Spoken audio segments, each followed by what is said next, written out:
Chat जो ना पूरे बोर्ड पे डिस्प्ले करके और जितना बड़ा साइज हो सकता है वो कर देना मैक्सिमम।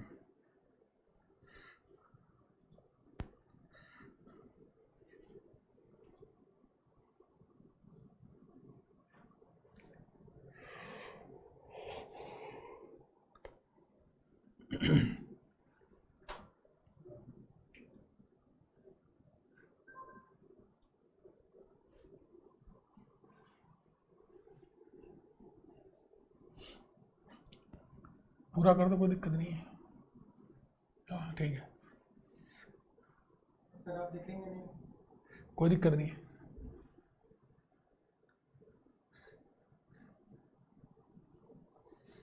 नहीं अरे इधर सुन, इसमें चैट का साइज अभी छोटा है, बड़ा करो उसको पूरा जैसे दिन किया था मैं। हाँ और करो, बड़ा और बड़ा करो, 1 मिनट। हाँ अब ठीक है, और थोड़ा बड़ा कर दो बस। हाँ ठीक है, हाँ बस बेस्ट है, बस बस बस। शुरू करूँ मैं?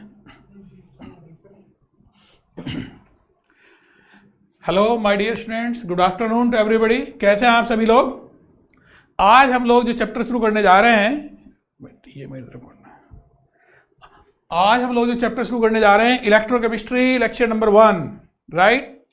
देखो ध्यान दीजिए, अब देखो ये जो चैप्टर है अपने आप में आपको इसको पढ़ने में बहुत मजा आएगा। एक बार सभी लोग देखिए, देखिए मैं शुरू करता हूँ भाई चैप्टर, राइट। शुरू करें, चलिए शुरू करते हैं। सबसे पहले इलेक्ट्रोकेमिस्ट्री, क्या मतलब है इलेक्ट्रोकेमिस्ट्री का? Basically it is branch of chemistry in which we deal with, किस चीज में हम लोग डील करते हैं? Production of electrical energy. Production of electrical energy किससे? From spontaneous chemical reaction, that is redox reactions. Clear? तो सभी बच्चों को मेरी बात समझ में आ गई? क्या बताया मैंने? Basically it is branch of chemistry in which we deal with production of electrical energy from spontaneous redox reactions. Clear हुआ? एंड ऑल्सो we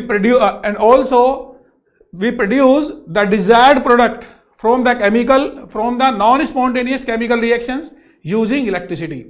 तो क्या बताया मैंने? केमिस्ट्री की एक ब्रांच है जिसके अंदर आप प्रोडक्शन ऑफ इलेक्ट्रिसिटी में डील करते हैं। और ये प्रोडक्शन ऑफ इलेक्ट्रिसिटी किससे होता है? ये प्रोडक्शन ऑफ इलेक्ट्रिसिटी होता है आपके रेडॉक्स रिएक्शन की जो केमिकल एनर्जी होती है, राइट, वो कन्वर्ट हो जाती है इलेक्ट्रिकल एनर्जी में। दूसरा, जो नॉन स्पॉन्टेनियस केमिकल रिएक्शन होते हैं उनमें हम चाहते हैं जो हमें प्रोडक्ट मिल जाएं, उन प्रोडक्ट में भी हम लोग डील करते हैं, लेकिन उसके लिए क्या हमें जरूरत पड़ती है इलेक्ट्रिकल एनर्जी की।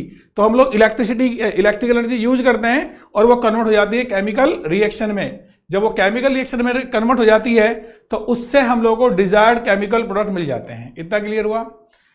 दूसरा, in this chapter we deal with, किस में डील करते हैं? Galvanic cell, electrolytic cell, conductance. ये मेजर 3 पार्ट है। इसके अलावा जो बैटरी वगैरह या इलेक्ट्रोकेमिकल सीरीज हैं वो सारे नेम ही कवर होते हैं। तो in this chapter we deal with galvanic cell, electrolytic cell and conductance. बाकी इस चैप्टर में हम लोग क्या क्या पढ़ेंगे? जैसे गैल्वेनिक सेल पढ़ेंगे, फिर हम लोग इलेक्ट्रोकेमिकल सीरीज पढ़ेंगे, उसके बाद इलेक्ट्रोलिटिक सेल पढ़ेंगे, उसके बाद हम लोग कंडक्टेंस पढ़ेंगे। पूरा कंडक्टेंस पार्ट कंप्लीट होने के बाद फिर हम लोग पढ़ेंगे इसके अंदर बैटरी, फिर हम पढ़ेंगे फ्यूल सेल और सबसे लास्ट में पढ़ेंगे कोरोजन। क्लियर? तो चलिए मैं एक एक करके चलता हूं इसके अंदर। तो जो मैंने बताया आपको क्या है इलेक्ट्रोकेमिस्ट्री, ये बात सब बच्चे समझ गए? आगे बढ़ते हैं। देखिए इसके बाद है कुछ बेसिक डेफिनेशंस हैं, ये आप लोगों को पहले से पता होगी।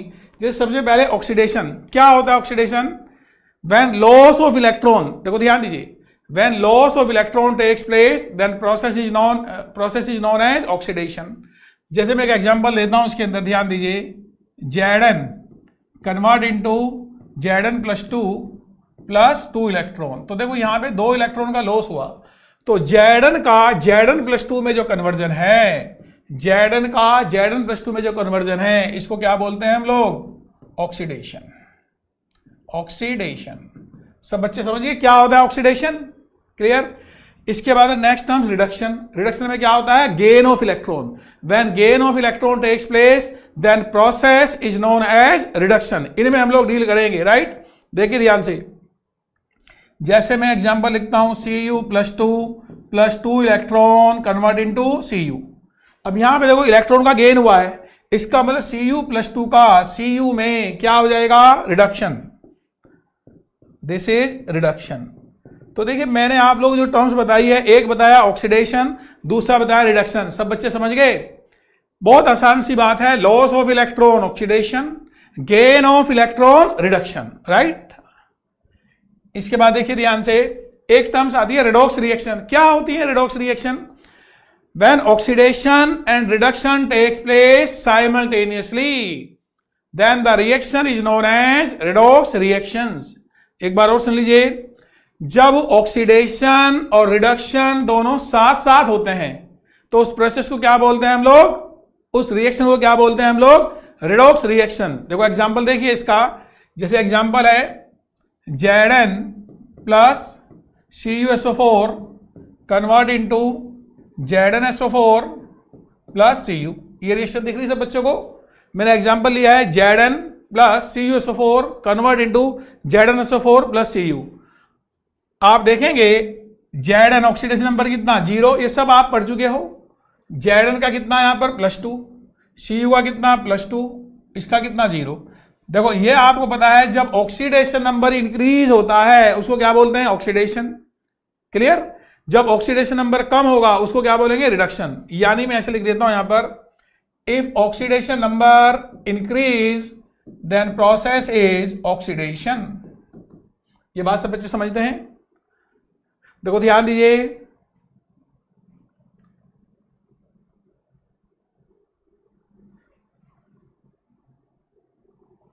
देखो ध्यान दें। इसके बाद हम लोग बात करते हैं, अगर ऑक्सीडेशन नंबर डिक्रीज होगा इसको क्या बोलेंगे, रिडक्शन। तो आप सारे बच्चों को एक कॉन्सेप्ट पे ध्यान देना है। ऑक्सीडेशन का जो कॉन्सेप्ट है, देखो मैं ऐसे बोल सकता हूं, लॉस ऑफ इलेक्ट्रॉन या increase in oxidation number, that is oxidation. Gain of electron या decrease in oxidation number, that is reduction. अब यहां पर आप देखेंगे Zn का oxidation number 0, Zn convert into Zn + 2, oxidation number +2 था चूंकि, इसलिए क्या हो गया इसका, oxidation. This is oxidation, clear हुआ। अब CuSO4 की हम बात कर रहे हैं, ये Cu + 2 का Cu में कन्वर्जन हुआ, यहां पर ऑक्सीडेशन नंबर कम हो गई तो ये क्या हो गया, रिडक्शन। तो अब आपने इस रिएक्शन के अंदर देखा, in this reaction oxidation and reduction both takes place simultaneously, यानी ऑक्सीडेशन और रिडक्शन दोनों साथ साथ हो रहे हैं। तो अब देखो ध्यान दीजिए, इस रिएक्शन को मैं क्या बोलूंगा, रेडॉक्स रिएक्शंस। अब सब बच्चे समझिए इसको, चलिए मैं आगे बढ़ता हूं। इसके बाद हम बात करेंगे इलेक्ट्रोलाइट। आप लोगों ने इलेक्ट्रोलाइट का तो नाम सुना ही होगा। क्या होता है इलेक्ट्रोलाइट, बहुत आसान है। अगर हम किसी सब्सटेंस को वाटर के अंदर डिसोल्व कर दें और उससे हमें आयंस मिल जाएं, वो होते हैं इलेक्ट्रोलाइट। देखो जैसे आपने कंटेनर लिया हुआ है, ठीक है भाई, ये कंटेनर में आपने वाटर लिया हुआ है, ये देखिए ये आपने कंटेनर के अंदर वाटर लिया हुआ है। आपने यहां पर ये कोई सब्सटेंस है, इस सब्सटेंस को इसके अंदर डिसोल्व करा दिया और इसको डिसोल्व कराने से क्या हुआ, इस सॉल्यूशन के अंदर आयंस आ गए। तो सॉल्यूशन के अंदर जब आयंस आएंगे तो ये जो सब्सटेंस होगा हमारा, ये क्या हो जाएगा, इलेक्ट्रोलाइट। तो बहुत सिंपल सी बात है, when we dissolve a substance in water it form aqueous solution, clear. If it produce ions, if, देखो मेरी बात सुनिए ध्यान से, if it produce ions then the substance is known as electrolyte. देखो एग्जांपल समझिए, जैसे मैंने NaCl लिया हुआ है, NaCl को जब आप वाटर के अंदर डिसोल्व करोगे ना, NaCl सॉलिड प्लस एक्वस, तो क्या होगा, इट प्रोड्यूस Na+ एक्वस। तो ये Na+ एक्वस प्रोड्यूस कर रहा है, साथ में Cl- एक्वस। तो आपने देखा जब NaCl को आपने वाटर के अंदर डिसोल्व किया, it produce Na+ aqueous plus Cl- aqueous. इसका क्या मतलब हुआ, NaCl इज इलेक्ट्रोलाइट। इसका मतलब NaCl क्या है, इलेक्ट्रोलाइट। ये बात सब बच्चे समझ गए। यहीं पर मान लिया आपने ग्लूकोज लिया हुआ है, ग्लूकोज लिया हुआ है, क्या फॉर्मूला होता है ग्लूकोज का, C6 H12O6, याद है ना सब बच्चों को? जब आप इसको वाटर के अंदर डिजोल्व करेंगे तो ये डिजोल्व तो हो जाएगा, लेकिन यहां पर कोई भी आयंस नहीं मिलेंगे। इसका मतलब जो ग्लूकोज है वो क्या हो गया? Non electrolyte. Glucose is non electrolyte. तो यहां पर मैंने दो बातें बताई आपको, एक कॉन्सेप्ट बताया इलेक्ट्रोलाइट का, एक बताया नॉन इलेक्ट्रोलाइट। क्या होते हैं इलेक्ट्रोलाइट? सिंपल सी बात है, अगर हमने किसी सब्सटेंस को वाटर के अंदर डिजोल्व कर दिया और वाटर के अंदर डिजोल्व करने के बाद अगर हमें उससे आयंस मिल गए तो वो हमारे लिए क्या है? इलेक्ट्रोलाइट। और अगर आयंस नहीं मिले तो वो क्या है? Non electrolyte. ये बात सब बच्चे समझ गए? चलिए, देखो यहां पर इलेक्ट्रोलाइट सब्सटेंस को वाटर में डिजोल्व करना होगा तब पता लगता है, राइट? आगे बढ़ते हैं। इसके बाद है गैल्वेनिक सेल। देखो अब शुरुआत होती है इस चैप्टर की एक्चुअल में, तो अभी तो मैं बेसिक डेफिनेशन बता रहा था। इसमें क्या होता है galvanic cell? Basically it is a device in which chemical energy converts into electrical energy. देखो क्या बताया मैंने, ये एक डिवाइस है, सब बच्चे ध्यान से सुनिए भाई। It is a device in which chemical energy convert into electrical energy. यानी आपके पास कोई भी इस टाइप का रिएक्शन होगा, मान लिया मैंने लिया Zn plus CuSO4 convert into ZnSO4 plus Cu। ये कोई मेरे पास रिएक्शन है, ये एक रिडॉक्स रिएक्शन अभी हमने बात करी थी। इस रिडॉक्स रिएक्शन की कुछ ना कुछ अपनी एनर्जी होगी, इस रिएक्शन में कुछ ना कुछ केमिकल एनर्जी होगी। तो बेसिकली ये जो केमिकल एनर्जी है, इस केमिकल एनर्जी को गैल्वेनिक सेल क्या करता है? इलेक्ट्रिकल एनर्जी में कन्वर्ट कर देता है, इलेक्ट्रिकल एनर्जी। और ये काम कौन करता है? Galvanic cell. कौन करता है काम? Galvanic cell. तो ये बात सारे बच्चे समझ रहे हैं? तो मैंने बहुत सिंपल सी बात बताई है, it is a device in which chemical energy of redox reactions converts into electrical energy. Clear हुआ? और इस डिवाइस को ही हम बोलते हैं गैल्वेनिक सेल। आगे बढ़ते हैं। इसके बाद मैंने बताया गैल्वेनिक सेल का कंस्ट्रक्शन। देखो ध्यान दें, कंस्ट्रक्शन ऑफ गैल्वेनिक सेल। यहां पे देखो सभी बच्चे ध्यान दीजिए। देखो ये वैसे मैंने लिख दिया सारा आप लोगों के लिए, लेकिन बस मैं एक्सप्लेन कर देता हूं क्या होता है गैल्वेनिक सेल के अंदर। देखो गैल्वेनिक सेल के अंदर यहां पे गैल्वेनोमीटर होता है। क्या होता है यहां पर? गैल्वेनोमीटर। क्लियर? होता क्या है इसके अंदर? देखो कंस्ट्रक्शन में जब आप लिखेंगे एग्जाम में, it contain two half cell, एक हाफ सेल ये वाला, एक हाफ सेल ये वाला। लेफ्ट वाला हाफ सेल को क्या बोलते हैं? लेफ्ट वाला एनोड हाफ सेल, राइट? और राइट वाला cathode half cell. This is cathode half cell.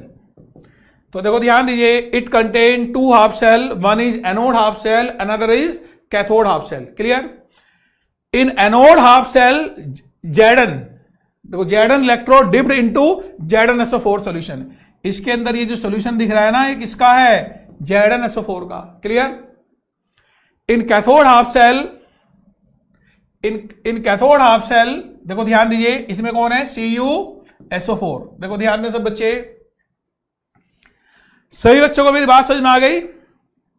Okay, देखो ध्यान दे, दोबारा से बताता हूं। In galvanic cell there are two half cell present, one is anode half cell, other is cathode half cell, right? In anode half cell zinc electrode present, in cathode half cell Cu electrode present. Clear? The two electrode connected by the galvanometer and the two half cell are connected by the salt bridge. ये भी मैं detail में बताने वाला हूं, right? And the two half cell are connected by the salt bridge. ये बात सब बच्चे समझ गए? एक बार और बताऊं? अच्छा एक बार और रिपीट करता हूं, फिर मैं आगे बढ़ जाऊंगा। देखिए, चलो मैं एक बार और बताता हूं।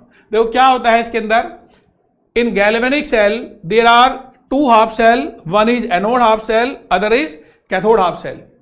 इन anode half cell zinc electrode dipped into ZnSO4 solution. In cathode half cell copper electrode dipped into CuSO4 solution. Clear?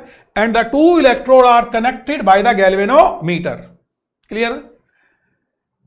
And the two half cell are connected by the salt bridge. जैसे कुछ बच्चे बोल रहे हैं कि sir ये देखो ध्यान दीजिए, इलेक्ट्रोलाइट को कैसे पहचानते हैं। देखो ध्यान देना, बिफोर डिसोल्विंग इलेक्ट्रोलाइट को नहीं पहचानेंगे, याद रखना। इसका तरीका क्या है पहले समझ लीजिए। जैसे आपके पास कोई सब्सटेंस है, उसको आप पानी में एक बार डिसोल्व कर दो, कर दिया। पानी में डिसोल्व करने के बाद अगर उसने आयंस प्रोड्यूस कर दिए तो बोलेंगे भाई ये जो सब्सटेंस था ये इलेक्ट्रोलाइट है। क्लियर। अगर उसने आयंस प्रोड्यूस नहीं करे तो आप उसको क्या बोलेंगे कि ये इलेक्ट्रोलाइट नहीं है, उसको बोलते हैं नॉन इलेक्ट्रोलाइट। सब बच्चे समझ गए? पक्का? अब मैं आगे बढ़ूं? क्लियर। तो देखिए मैंने आपको एक बार पूरा रिपीट कर दिया, अब मैं आगे बढ़ता हूं।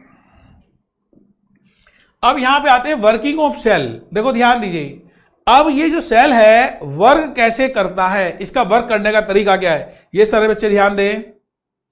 हाँ, जैसे कुछ बच्चे पूछ रहे हैं कि सर ये हाफ सेल क्या होता है। देखो आप ध्यान दो, जैसे एक पूरा कंप्लीट सेल है।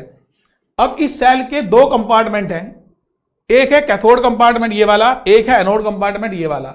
तो बेसिकली ये जो एनोड कंपार्टमेंट है इनको हम लोग हाफ सेल बोलते हैं। क्या बोलते हैं इनको? Half cell. और जो कैथोड कंपार्टमेंट है वो कैथोड हाफ सेल है, और इनके अंदर अलग अलग इलेक्ट्रोड प्रेजेंट होते हैं। अब बात समझ में आ रही है? चलिए, तो वर्किंग कैसे करते हैं ये बात देखो ध्यान देने की जरूरत है। अगर हम दोनों इलेक्ट्रॉन को, यहां पे ध्यान रखना, यहां पे क्या है, गैल्वेनोमीटर, राइट। अगर हम, देखो ध्यान दें, अगर हम दोनों इलेक्ट्रोड को गैल्वेनोमीटर से कनेक्ट कर दें और दोनों हाफ सेल को, ये है सोल्ट ब्रिज। क्या है ये? Salt bridge. अभी सोल्ट ब्रिज क्या होता है डिटेल में बताऊंगा आप लोगों को। सोल्ट ब्रिज अगर इससे कनेक्ट कर दें तो हम क्या देखते हैं, हम क्या ऑब्जर्व करते हैं? डिफ्लेक्शन। ये जो गैल्वेनोमीटर लगा हुआ है इसकी निडल में डिफ्लेक्शन आता है, और गैल्वेनोमीटर की निडल में अगर डिफ्लेक्शन आता है इसका मतलब यह हुआ कि इस इलेक्ट्रिकल सर्किट में कहीं ना कहीं करंट का फ्लो हो रहा है। यह बात आप सब बच्चे समझते हैं? देखो मैं दोबारा से बताता हूं, ध्यान देना। अगर हम दोनों इलेक्ट्रॉन को गैल्वेनोमीटर से कनेक्ट कर दें, दोनों हाफ सेल को सोल्ट ब्रिज से कनेक्ट कर दें, तो हम लोग क्या ऑब्जर्व करते हैं? Deflection in galvanometer. ये जो गैल्वेनोमीटर हमने यहां लगाया हुआ है इसमें हम लोग डिफ्लेक्शन ऑब्जर्व करते हैं। ये डिफ्लेक्शन आने का मतलब है कि इस सर्किट के अंदर इलेक्ट्रिक करंट फ्लो हो रही है। अगर इलेक्ट्रिक करंट फ्लो हो रही है तो कहीं ना कहीं इसमें इलेक्ट्रिकल एनर्जी है। तो वो इलेक्ट्रिकल एनर्जी आई कहां से? बात समझ में आ रही है? वो इलेक्ट्रिकल एनर्जी, देखिए ध्यान से, वो इलेक्ट्रिकल एनर्जी आई कहां से है? वो इलेक्ट्रिकल एनर्जी ऐसे आई है, देखो मैं आगे बताता हूं आपको। यहां पर एक तो एनोड रिएक्शन हुआ, एक कैथोड रिएक्शन हुआ। एनोड के ऊपर क्या हुआ? देखो एनोड में क्या था, ध्यान दें। यहां पर एनोड में यहां पर जिंक इलेक्ट्रोड है, और ये कौन सा सोल्यूशन है? जिंक सल्फेट का सोल्यूशन है। क्लियर हुआ? एक्चुअली में एनोड पे क्या होगा हमेशा, देखो सब बच्चे ध्यान दें, एनोड पे क्या होगा बताओ भाई? ऑक्सीडेशन। याद रखना इसको, एनोड पे हमेशा ऑक्सीडेशन होगा और कैथोड पे हमेशा रिडक्शन होगा। तो यहां पर देखिएगा कैथोड पे क्या हुआ? Zn convert into Zn plus two electron. तो क्या हो गया यहां पर? ऑक्सीडेशन। क्लियर? कैथोड पे क्या होगा? रिडक्शन। किसका? Cu+2 का। यहां पे Cu+2 था, +2 इलेक्ट्रॉन और कन्वर्ट इनटू Cu। यहां पे क्या हो गया इसका? रिडक्शन। ये बात सारे बच्चों को समझ में आ रही है? अच्छा एक बार और रिपीट करना है, मैं रिएक्शन लिख दूं, अभी रिपीट करता हूं आप लोगों के लिए। ये दो इलेक्ट्रॉन से दो इलेक्ट्रॉन कैंसिल, यहां पे आ गया Zn plus Cu+2 convert into Cu+Zn+2। ये जो रिएक्शन है ना ये वाली, इसको पता क्या बोलते हैं? Redox reaction. This is redox reaction, और सेल रिएक्शन भी बोलते हैं इसको। क्या बोलते हैं? Cell reaction. एक नाम और भी है इसका, ओवरऑल रिएक्शंस। तो देखो ध्यान दीजिए, इसको क्या बोलते हैं? Overall reactions. देखो अच्छा कुछ बच्चे बोले कि सर ऑक्सीडेशन बताइए क्या होता है। मैं सिंपल बताया आपको, सुनो ध्यान से। अगर किसी प्रोसेस में इलेक्ट्रॉन का लॉस हो, यानी ऑक्सीडेशन नंबर इंक्रीज हो, उसको क्या बोलते हैं? ऑक्सीडेशन। जैसे Zn कन्वर्ट हुआ था Zn+2 में, +2 इलेक्ट्रॉन का लॉस हो गया, तो मेरे लिए क्या हो गया? ये ऑक्सीडेशन। क्लियर? और मैं रिडक्शन भी बता रहा हूं। रिडक्शन क्या होता है? रिडक्शन में गेन ऑफ इलेक्ट्रॉन होता है। जैसे Cu+2 electron convert into Cu, यानी इलेक्ट्रॉन का गेन हुआ, वो क्या हुआ? रिडक्शन। एक बार मैं सारे बच्चों को इसकी वर्किंग बता देता हूं दोबारा से, ये ध्यान से सुनिए, ये एग्जाम में पूछी जाती है। इसलिए मैं इसको देखो 2 बार रिपीट कर चुका, एक बार और बोलना और ध्यान से सुनिए। देखो सब बच्चे, बहुत आसान है, डिफिकल्ट तो बिल्कुल भी नहीं है। पता क्या होता है, जैसे कि आपने ये 2 हाफ सेल लिए हुए हैं, इन दोनों हाफ सेल के अंदर इसमें जिंक इलेक्ट्रोड है, इधर कौन सा कॉपर इलेक्ट्रोड है।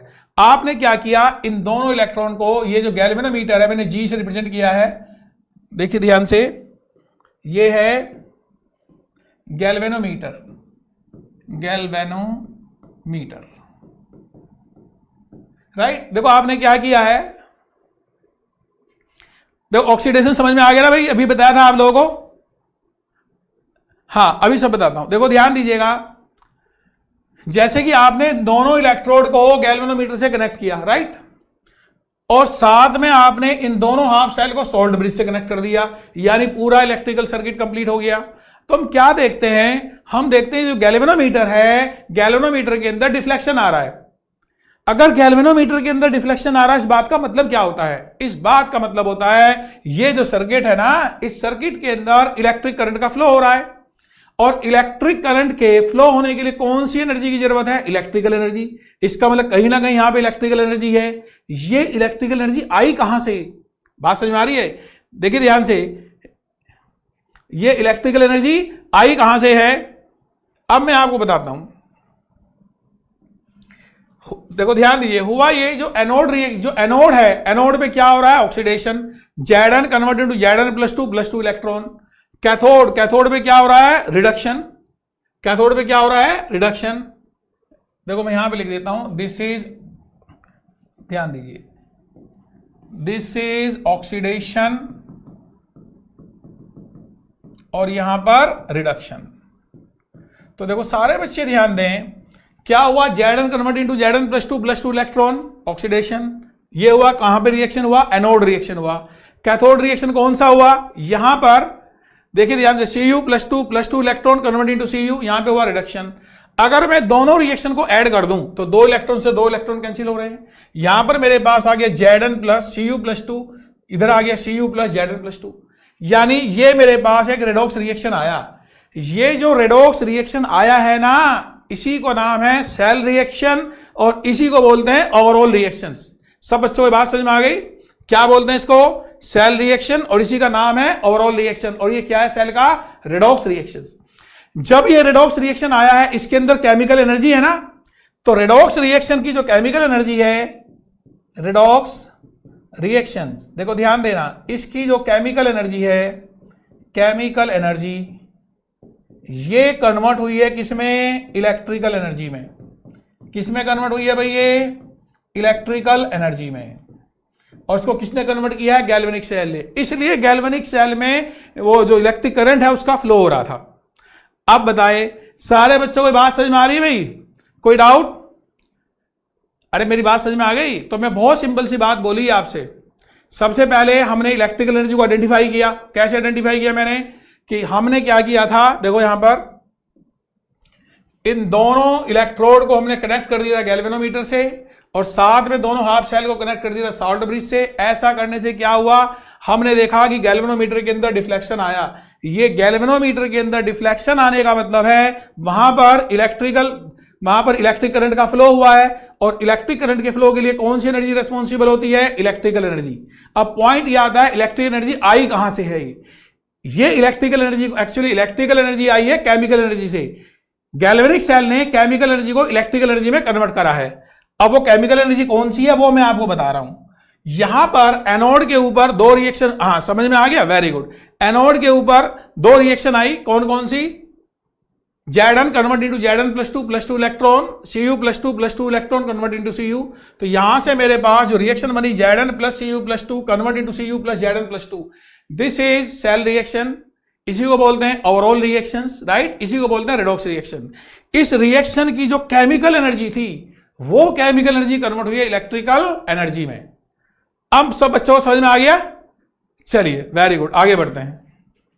हाँ अभी कुछ बच्चे पूछे सर सोल्ट ब्रिज क्या होता है, बताने जा रहा हूं अभी। देखिए ये मैंने लिखा भी है इसके अंदर, जो देखो ध्यान दीजिए, जो केमिकल एनर्जी है ना, उसकी वजह से थी सिस्टम में फ्री एनर्जी, ये आपको पहले बताया गया है। और कोई भी प्रोसेस किसकी वजह से होता है, फ्री एनर्जी की वजह से, राइट। तो इस फ्री एनर्जी की वजह से जो वो रेडॉक्स रिएक्शन थी वो स्पॉन्टेनियस रिएक्शन थी, यानी उसकी जो केमिकल एनर्जी, उससे केमिकल एनर्जी आ गई और वो केमिकल एनर्जी गैल्वेनिक सेल ने क्या कर दी, इलेक्ट्रिकल एनर्जी में कन्वर्ट कर दी। क्लियर? आगे बढ़ते हैं। चलिए अब देखो ध्यान दीजिए, अब मैं आपको बताने वाला हूं उसके अंदर। देखो कुछ बच्चे सोल्ट ब्रिज का पूछ रहे थे, ये मैं सोल्ट ब्रिज वगैरह सारे आपको बहुत डिटेल में बताने वाला हूं, थोड़ा सा वेट करिए, मैंने आगे सब बना रखे हैं। देखो सबसे पहले to find out the direction of flow of electron and current, electron के फ्लो की डायरेक्शन पता करनी है और करंट की डायरेक्शन पता करनी है। हाँ देखो कुछ बच्चे पूछ रहे हैं कि सर ये रिएक्शन कैसे होती है, मैंने बताया ना आपको। देखो ध्यान दीजिए, हाँ देखो ये जो इलेक्ट्रिकल एनर्जी है, अभी कुछ बच्चे पूछ रहे हैं ये इलेक्ट्रिकल एनर्जी कहां से आई है, अब ध्यान से सुनो। देखो ये जो रेडॉक्स रिएक्शन हुई थी ना, मैंने क्या बताया था, वो एक स्पॉन्टेनियस रिएक्शन है, राइट। स्पॉन्टेनियस रिएक्शन कौन सी होती है, जो अपने आप होती है, यानी जब वो स्पॉन्टेनियस रेडॉक्स रिएक्शन अपने आप हुई तो वहां पर केमिकल एनर्जी आ गई। फिर गैल्वेनिक सेल ने क्या किया, इस केमिकल एनर्जी को कन्वर्ट कर दिया इलेक्ट्रिकल एनर्जी में। जब सिस्टम में इलेक्ट्रिकल एनर्जी आ गई तो अब करंट का फ्लो हो गया, और वो करंट का फ्लो हमें कैसे पता लगा कि गैल्वेनोमीटर की जो नीडल थी ना उसमें डिफ्लेक्शन आया था। अब समझ में आया सब बच्चों को? Very good. अब यहां पे देखो ध्यान दीजिए, to find out the flow of electron and current. अब देखो ये वाला इलेक्ट्रोड देखिए यहां पर, ये जो एनोड हाफ सेल है ये है Zn। यहां पे क्या हुआ, एनोड के ऊपर देखिए ध्यान से, एक्चुअली जो Zn है ना, ये Zn कन्वर्ट हो रहा है किसमें, Zn+2 में +2 इलेक्ट्रोड में, यानी इससे एक Zn, देखो ध्यान दें, यानी इस मेटल स्ट्रिप से Zn सॉल्यूशन के अंदर जाता है। यहां पे क्या था ये Zn, और यहां पे क्या हो गया Zn+2, क्या हो गया Zn+2। क्लियर? जब Zn किस में कन्वर्ट हुआ, Zn+2 में, तो ये जो इलेक्ट्रॉन थे ना ये इलेक्ट्रोड के ऊपर ही रह गए। क्लियर हुआ? When Zn convert into Zn+2, then Zn+2 enter into the solution and the electron remains with the electrode. Clear हुआ सब बच्चों को? And the electron remains with the electrodes. Electron remains with Zn electrode.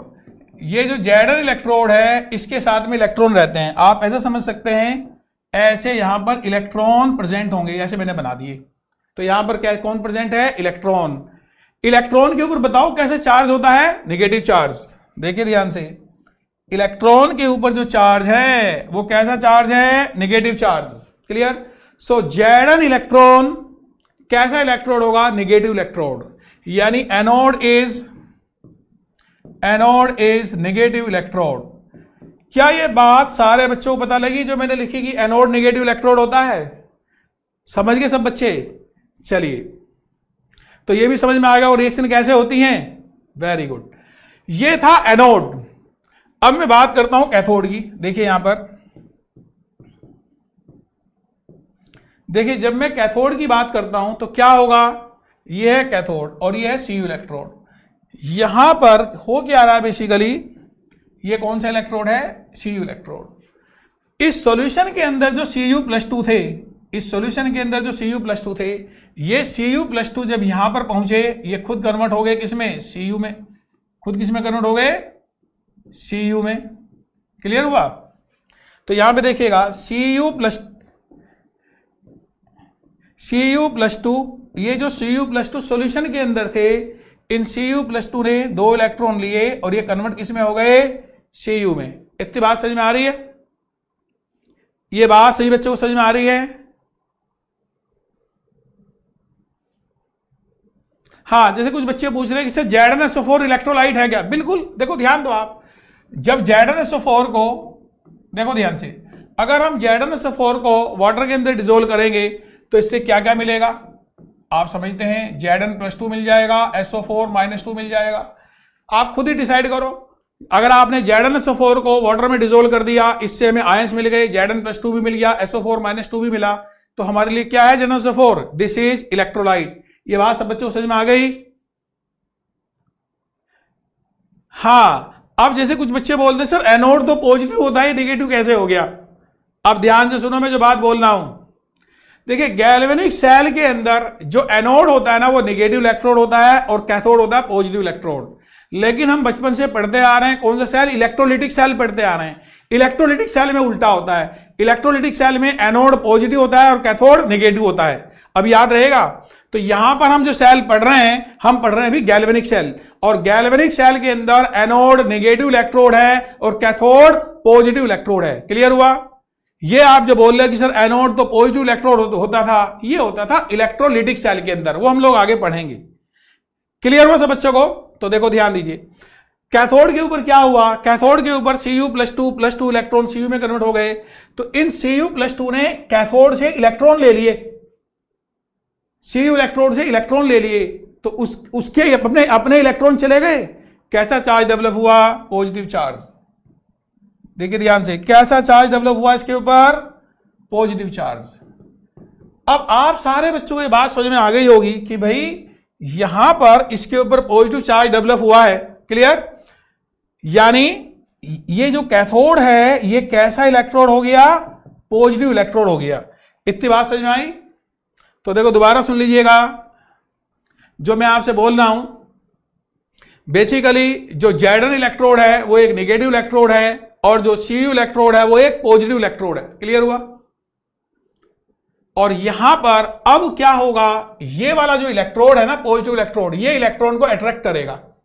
Electron attracted by the cathode copper electrode. तो electron की जो direction होगी वो ये होगी, this is the direction of flow of electron. Electron flow की जो direction है वो ये वाली होगी। यानी आप ये बोल सकते हैं कि सर इलेक्ट्रॉन फ्लो की जो डायरेक्शन है, जो इलेक्ट्रॉन फ्लो की डायरेक्शन है वो है Zn to Cu। देखो ध्यान देना, Zn to Cu via external circuit.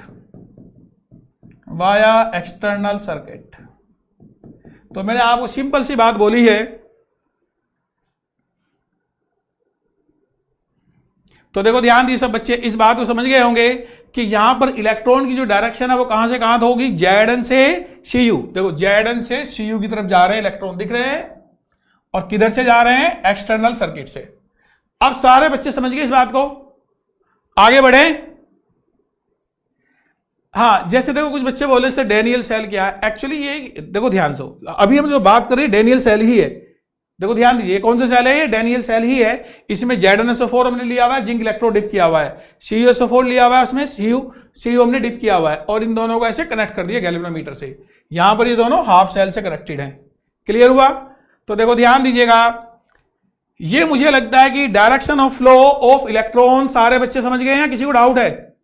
मैं एक बार और से बताता हूं, फिर आगे बढ़ जाएंगे। देखो ध्यान देना, एक्चुअल में एनोड के ऊपर हुआ ऑक्सीडेशन। जब ऑक्सीडेशन हुआ तो मेटल का जो Zn था वो Zn+2 में कन्वर्ट हुआ, और दो इलेक्ट्रॉन जो थे वो इलेक्ट्रोड के पास ही रह गए। Zn+2 कहां चले गए? सॉल्यूशन के अंदर चले गए। तो ये इलेक्ट्रॉन दोनों किसके पास हैं? ये इलेक्ट्रोड के पास ही हैं। इसलिए ये वाला इलेक्ट्रोड कैसा है? Negative electrode. यानी anode is negative electrode in galvanic cell. Clear हुआ? दूसरी बात, जब आप बात कर रहे थे कैथोड हाफ सेल की, इसमें क्या हो रहा था? इसमें सॉल्यूशन के अंदर जो Cu+2 हैं, ये Cu+2 का रिडक्शन हो रहा था, Cu में कन्वर्ट हुए। ये दो इलेक्ट्रॉन कहां से आए? ये दो इलेक्ट्रॉन इसने Cu से ले लिए, इस मेटल से ले लिए। तो इसके ऊपर कैसा चार्ज आ गया? Positive charge. क्लियर हुआ? अब ये पॉजिटिव चार्ज इन इलेक्ट्रॉन के ऊपर इलेक्ट्रोस्टैटिक फोर्स लगाता है। इलेक्ट्रोस्टैटिक अट्रैक्टिव फोर्स लगने की वजह से इलेक्ट्रॉन का फ्लो होगा Zn से Cu, यानी एनोड से cathode via external circuit. Clear हुआ? अब मुझे लगता है सारे बच्चों को यह बात समझ में आ गई है। दोबारा से बताना है। देखो ध्यान दीजिए यहां पर, अब मैं जो बात बोल रहा हूं इसको एक एक बात को ध्यान से सुनिए। जो कॉन्सेप्ट बताया जा रहा है उस कॉन्सेप्ट को कॉन्सेंट्रेट करिए, पता नहीं लगेगा अदरवाइज। बहुत आसान है। देखिए यहां पर एनोड के ऊपर हुआ ऑक्सीडेशन। जब एनोड पे ऑक्सीडेशन हुआ तो Zn+2 में कन्वर्ट हुआ। अब ये जो दो इलेक्ट्रॉन थे ना, दोनों इलेक्ट्रॉन इसके ऊपर रह गए, जिंक इलेक्ट्रोड के ऊपर। यानी जब इलेक्ट्रॉन जिंक इलेक्ट्रोड के ऊपर, उसके ऊपर कैसा चार्ज आया? Negative charge. राइट? इसके बाद एनोड, एनोड में क्या हुआ, रिडक्शन। तो यहां पे सॉल्यूशन में जो Cu+2 थे, उन Cu+2 ने यहां से मेटल से, कॉपर से 2 इलेक्ट्रॉन ले लिए और कन्वर्ट हो गए Cu में। अब कॉपर के अपने 2 इलेक्ट्रॉन चले गए, जो इलेक्ट्रॉन लूज करता है उस पर कैसा चार्ज आता है, उस पर कैसा चार्ज आता है, पॉजिटिव चार्ज। इतनी बात सब बच्चों को समझ में आ गई। तो यहां पर इस पॉजिटिव चार्ज ने क्या किया, इन इलेक्ट्रॉन को अपनी तरफ अट्रैक्ट कर लिया। यानी इलेक्ट्रॉन का जो फ्लो है वो कहां से कहां तक हुआ, Zn से Cu की तरफ हुआ। इतना क्लियर हुआ, Zn से Cu की तरफ हुआ। तो वही मैंने लिखा, direction of electron Zn to Cu via external circuit. Clear हुआ। यानी आप ये बोल सकते हैं इलेक्ट्रॉन की जो डायरेक्शन है वो है anode to cathode via external circuit. Clear हुआ सब बच्चों को। और करंट की डायरेक्शन क्या होती है, करंट की जो डायरेक्शन है वो हमेशा इलेक्ट्रॉन के अपोजिट होती है। मैं इधर लिख देता हूं, direction of current I opposite two electron. हमेशा देखो ध्यान दीजिए, करंट की डायरेक्शन इलेक्ट्रॉन के अपोजिट होती है और ये होगी कैथोड, देखो ध्यान दीजिए, cathode to anode via external circuit, via external circuit. Clear. यानी आप बोलेंगे सर ये डायरेक्शन है ना Cu से Zn आई है, Cu to Zn via external circuit. इतनी बात सब बच्चों को समझ में आ रही है। हाँ, ये क्लियर हो गया सब बच्चों को, वेरी गुड। अब मैं आगे बढ़ता हूं। देखो ध्यान दीजिए, to find out direction of flow of electron, अभी मैंने जितनी बातें बोली वो सारी मैंने यहां पर आपको लिख के दे दी है, टोटल लिख के दे दी है। क्लियर हुआ। और ये सारा मैं एक्सप्लेन कर दिया, मैं आगे बढ़ना हूं उसमें। अब देखो ध्यान दीजिए, अभी कुछ बच्चे पूछे सर सोल्ट ब्रिज क्या होता है। देखो ध्यान दीजिए, अब मैं एक्सप्लेन कर रहा हूं सोल्ट ब्रिज को। बेसिकली सोल्ट ब्रिज एक इन्वर्टेड यू ट्यूब होती है, दिख रही है ये वाली, it is inverted U tube. In this inverted U tube gel present, इस इन्वर्टेड यू ट्यूब के अंदर क्या प्रेजेंट होता है, जेल। क्लियर। ये जो जेल होता है ये बनता कैसे है, हम क्या करते हैं, यहां पर एक कंटेनर ली, जैसे मान लिया हुआ है, इसमें हॉट सॉल्यूशन लिया हुआ है, hot solution of KCl। KCl क्या है, इनर्ट इलेक्ट्रोलाइट। इसके अंदर हम लोग, देखो ध्यान दीजिए, अगर एक सब्सटेंस होता है, इस अगर सब्सटेंस को हम इसके अंदर ऐड कर देते हैं, ऐड करने के बाद इसकी कूलिंग कर लेते हैं। क्या कर लेते हैं, इसकी कूलिंग। जब इसको कूल कर लेंगे तो ये पूरा का पूरा सॉल्यूशन किस में कन्वर्ट हो जाता है, जेल में। सब बच्चों को मेरी बात समझ में आई। अच्छा, कुछ बच्चे बोल रहे हैं सर कॉपर वाला पार्ट समझ नहीं आया, चलो दोबारा बता देता हूं, कोई बात नहीं। देखो क्या हुआ था कॉपर वाले पार्ट में, देखो ध्यान दीजिए,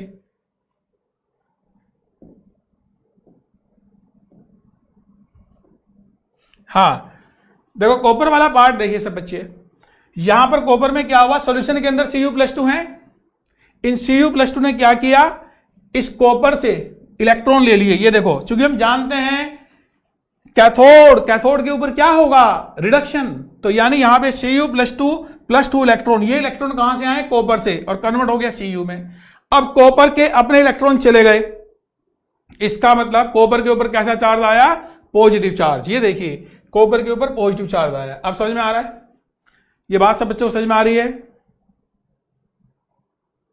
हाँ, ये जो कुछ बच्चे बोल रहे हैं सर सॉल्यूशन में Zn+2 भी तो है। एक्चुअल में देखो मैं आपको बताता हूं, ये जो रिएक्शन होती है ना, देखो ध्यान देना, ये जो रिएक्शन होती है Zn+2 इलेक्ट्रॉन, Zn+2 इलेक्ट्रॉन, ये रिवर्सिबल रिएक्शन होती है। बेसिकली ये जो इलेक्ट्रोड है ना, ये Zn, यहाँ के Zn+2 में कन्वर्ट होते हैं और Zn+2 किस में कन्वर्ट होते हैं, Zn में। तो एक रिवर्सिबल रिएक्शन होती है। वैसे ये भी रिवर्सिबल रिएक्शन है, ये भी रिवर्सिबल रिएक्शन है। Cu+2 electron convert into Cu। होता क्या है यहाँ पर, ये जो Cu है ना, देखो ध्यान दीजिए, ये जो Cu है ना, ये Cu+2 किससे बनता है, Cu+2 से, और Cu वापस किस में कन्वर्ट होता है, Cu+2 में। ये इनके इलेक्ट्रोड पोटेंशियल पे डिपेंड करता है। मैं आगे आपको डिटेल में बताने वाला हूं। फिलहाल इतनी सी बात समझ लीजिए आप लोग कि भाई ये जो, जब इन दोनों सॉल्यूशनों को साथ साथ रखते हैं तो इसमें जो हमारी डोमिनेटिंग रिएक्शन है वो ये वाली है और इसमें डोमिनेटिंग रिएक्शन ये वाली है।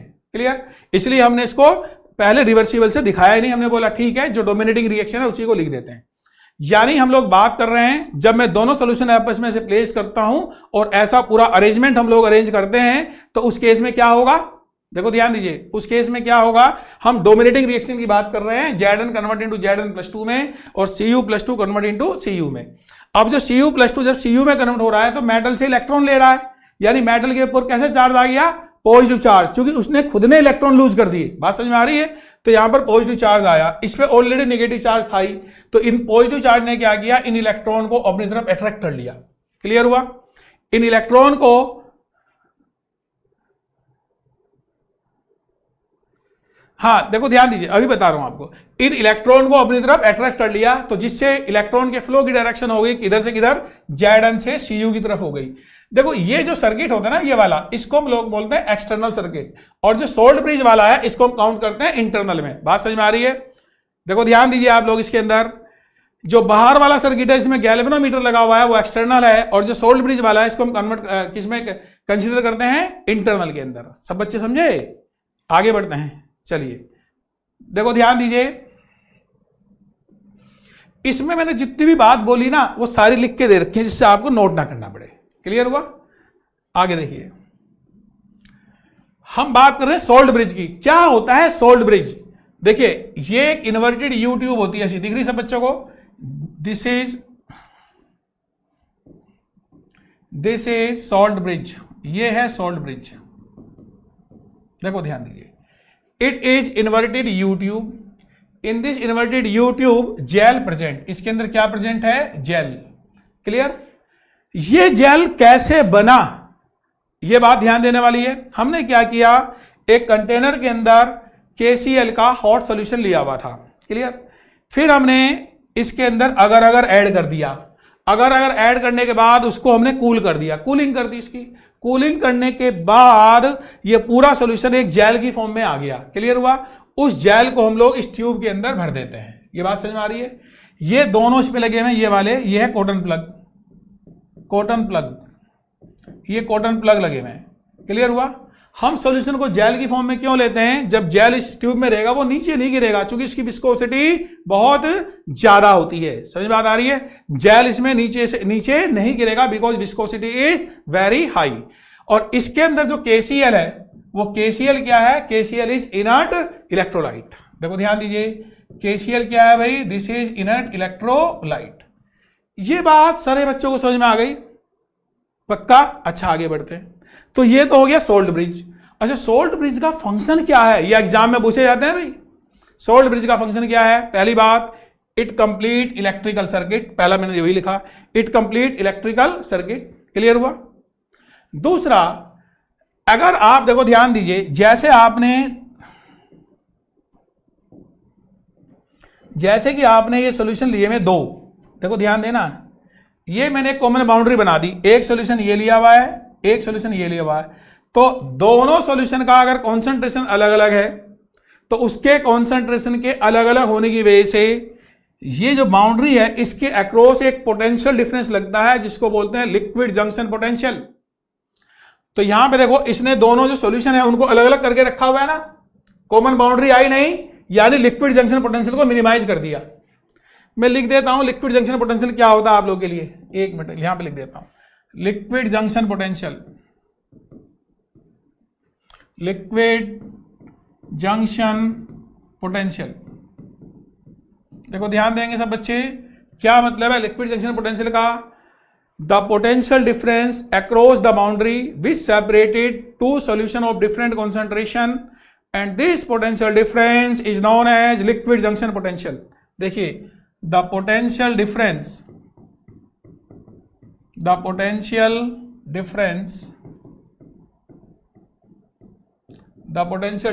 between, ये ऐसे लिखे, potential difference across the boundary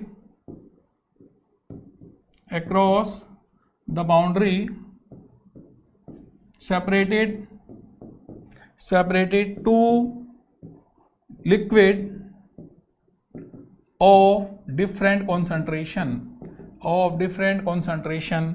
is known as liquid junction potential। तो क्या बताया मैंने liquid junction potential, if the two solution of different concentration are separated by a boundary, the potential difference across the boundary, the potential difference across the boundary is known as liquid junction potential. Clear हुआ?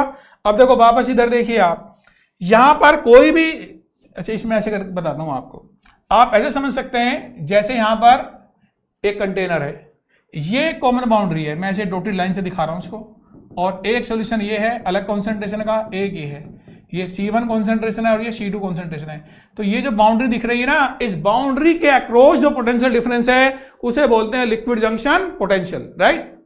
अब क्या हुआ यहां पर, देखो ध्यान दें, यहां पर ऐसी कोई बाउंड्री नहीं आई, इसने दोनों सॉल्यूशन को अलग अलग कर दिया।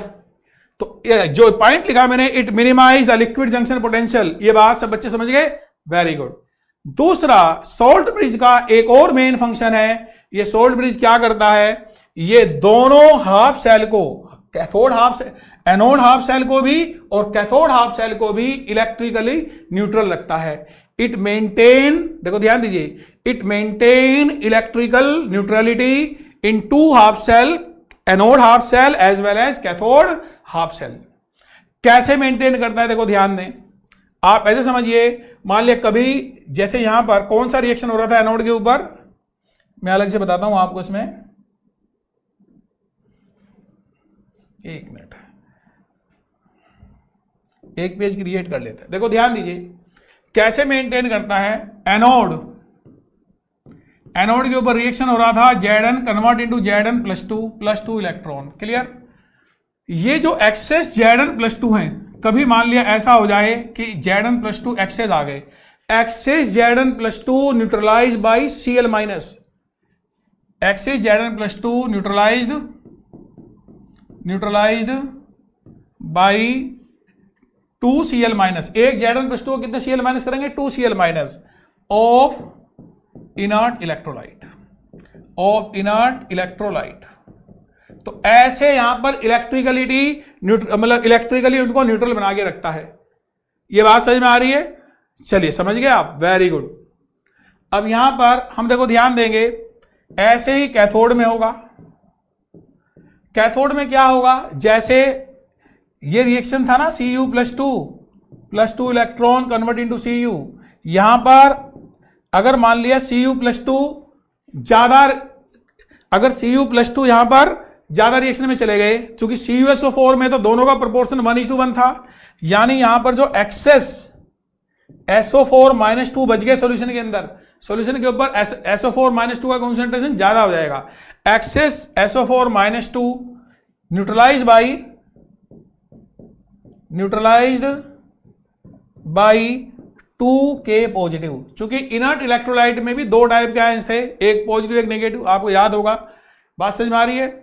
तो Cl- ने किसको न्यूट्रलाइज किया, Zn+2 को, K पॉजिटिव ने किसको न्यूट्रलाइज किया, SO4-2 को। इसलिए आप देखो यहां पर, देखो ध्यान दें, ये जो सोल्ट ब्रिज लगा रखा है ना, ये जो लिखा हुआ है आपको दिख नहीं रहा, एक्चुअली ये मैं बड़ा करके लिख देता हूं, ये क्या है, ये है Cl- और इधर जो दिख रहा है ये आपको दिख नहीं रहा, ये है K पॉजिटिव।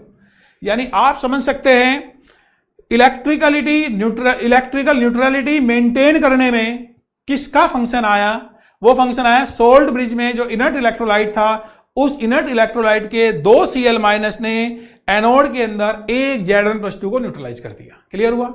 वैसे ही कैथोड हाफ सेल के अंदर एक SO4-2 किससे न्यूट्रलाइज हुआ, 2 K पॉजिटिव से हुआ, और K पॉजिटिव किसके आयंस थे, इनर्ट इलेक्ट्रोलाइट के। ये बात सारे बच्चे समझ गए?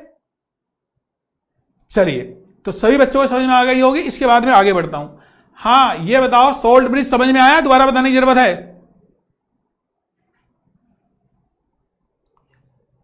हाँ, काइनेटिक्स के नोट्स आज आप लोग अपलोड हो जाएंगे, आज शाम तक अपलोड हो जाएंगे वो। तो देखो ध्यान दीजिए, लिक्विड जंक्शन पोटेंशियल को बच्चे दोबारा से पूछ रहे हैं, मैं दोबारा से एक बार एक्सप्लेन करता हूं, ध्यान दो। देखो बहुत आसान है, जैसे दो सॉल्यूशन है, अलग अलग कॉन्सेंट्रेशन है, इन सॉल्यूशन को एक कॉमन बाउंड्री सेपरेट कर रही है। इस कॉमन बाउंड्री के अक्रॉस जो पोटेंशियल डिफरेंस लग रहा है, इसको हम लोग क्या बोलते हैं, लिक्विड जंक्शन पोटेंशियल। अब सोल्ट ब्रिज ने क्या किया, वो कॉमन बाउंड्री ही नहीं आई, दोनों को अलग अलग कंटेनर में रखा, इसका मतलब लिक्विड जंक्शन पोटेंशियल को मिनिमाइज कर दिया, राइट। यहां पर मैंने आपको बताया था इलेक्ट्रिकल न्यूट्रलिटी को भी इसने मिनिमाइज कर दिया था। तो सोल्ट ब्रिज सब बच्चे समझ गए।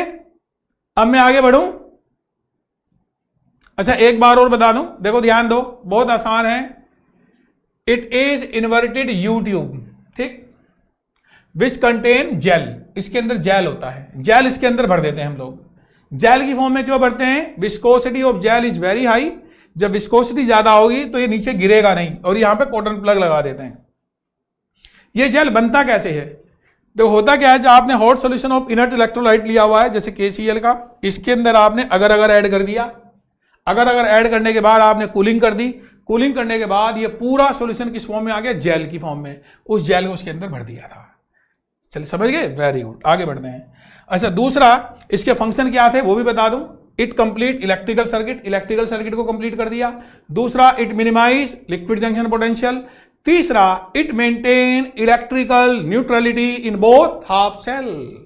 ठीक है, देखिए ये आपको बता दिए सारे। इसके बाद हम लोग आगे बढ़ते हैं। देखो ध्यान दीजिए, इलेक्ट्रोकेमिकल कन्वेंशन, क्या क्या इलेक्ट्रोकेमिकल कन्वेंशन है। जैसे पहला देखिए यहां पर, अरे Zn पर +3 नहीं होता, Zn+2 होता है भाई। पता नहीं क्या इस बात का, 2 इलेक्ट्रॉन जाते हैं वो स्टेबल, ये आप लोग उसमें पढ़ते हो ना। देखो ध्यान दीजिए, जैसे कुछ बच्चे बोले से Zn+3 क्यों नहीं हुआ? Zn+3 इसलिए नहीं हुआ, Zn का जो 30 इलेक्ट्रॉन निकालेंगे उतनी एनर्जी सिस्टम में अवेलेबल नहीं होती है, इसलिए वो Zn+2 की फॉर्म में ही रहता है। क्लियर हुआ? देखो यहां पर there are some universal convention. पहला, अगर कभी भी इंटरफेस मतलब जिसके अक्रॉस पोटेंशियल डिफरेंस होता है, यहां पे देखिएगा जैसे लिखा Cu सॉलिड है, देखो ध्यान देना भाई, देखो ये है Cu सॉलिड। हम हमेशा क्या करते हैं, जैसे मैंने लिखा Cu सॉलिड और यहां पे एक वर्टिकल लाइन डालते हैं और फिर आएगा Cu+2 आयंस या CuSO4 जो भी आप लिखना चाहते हैं, और ये कौन सी फेज आती है? Aqueous phase. तो यहां पर इस कन्वेंशन के अकॉर्डिंगली अगर आपने एक तरफ सॉलिड लिया हुआ है, दूसरी तरफ एक्वस फेज लिया हुआ है, तो यहां पर आपको एक वर्टिकल लाइन डालनी होती है। जैसे कुछ बच्चे बोले सर अगर क्या होता है, आप समझिए अगर एक टाइप का सब्सटेंस है, ये जो सब्सटेंस है इस सब्सटेंस का यूज होता है जेल बनाने में।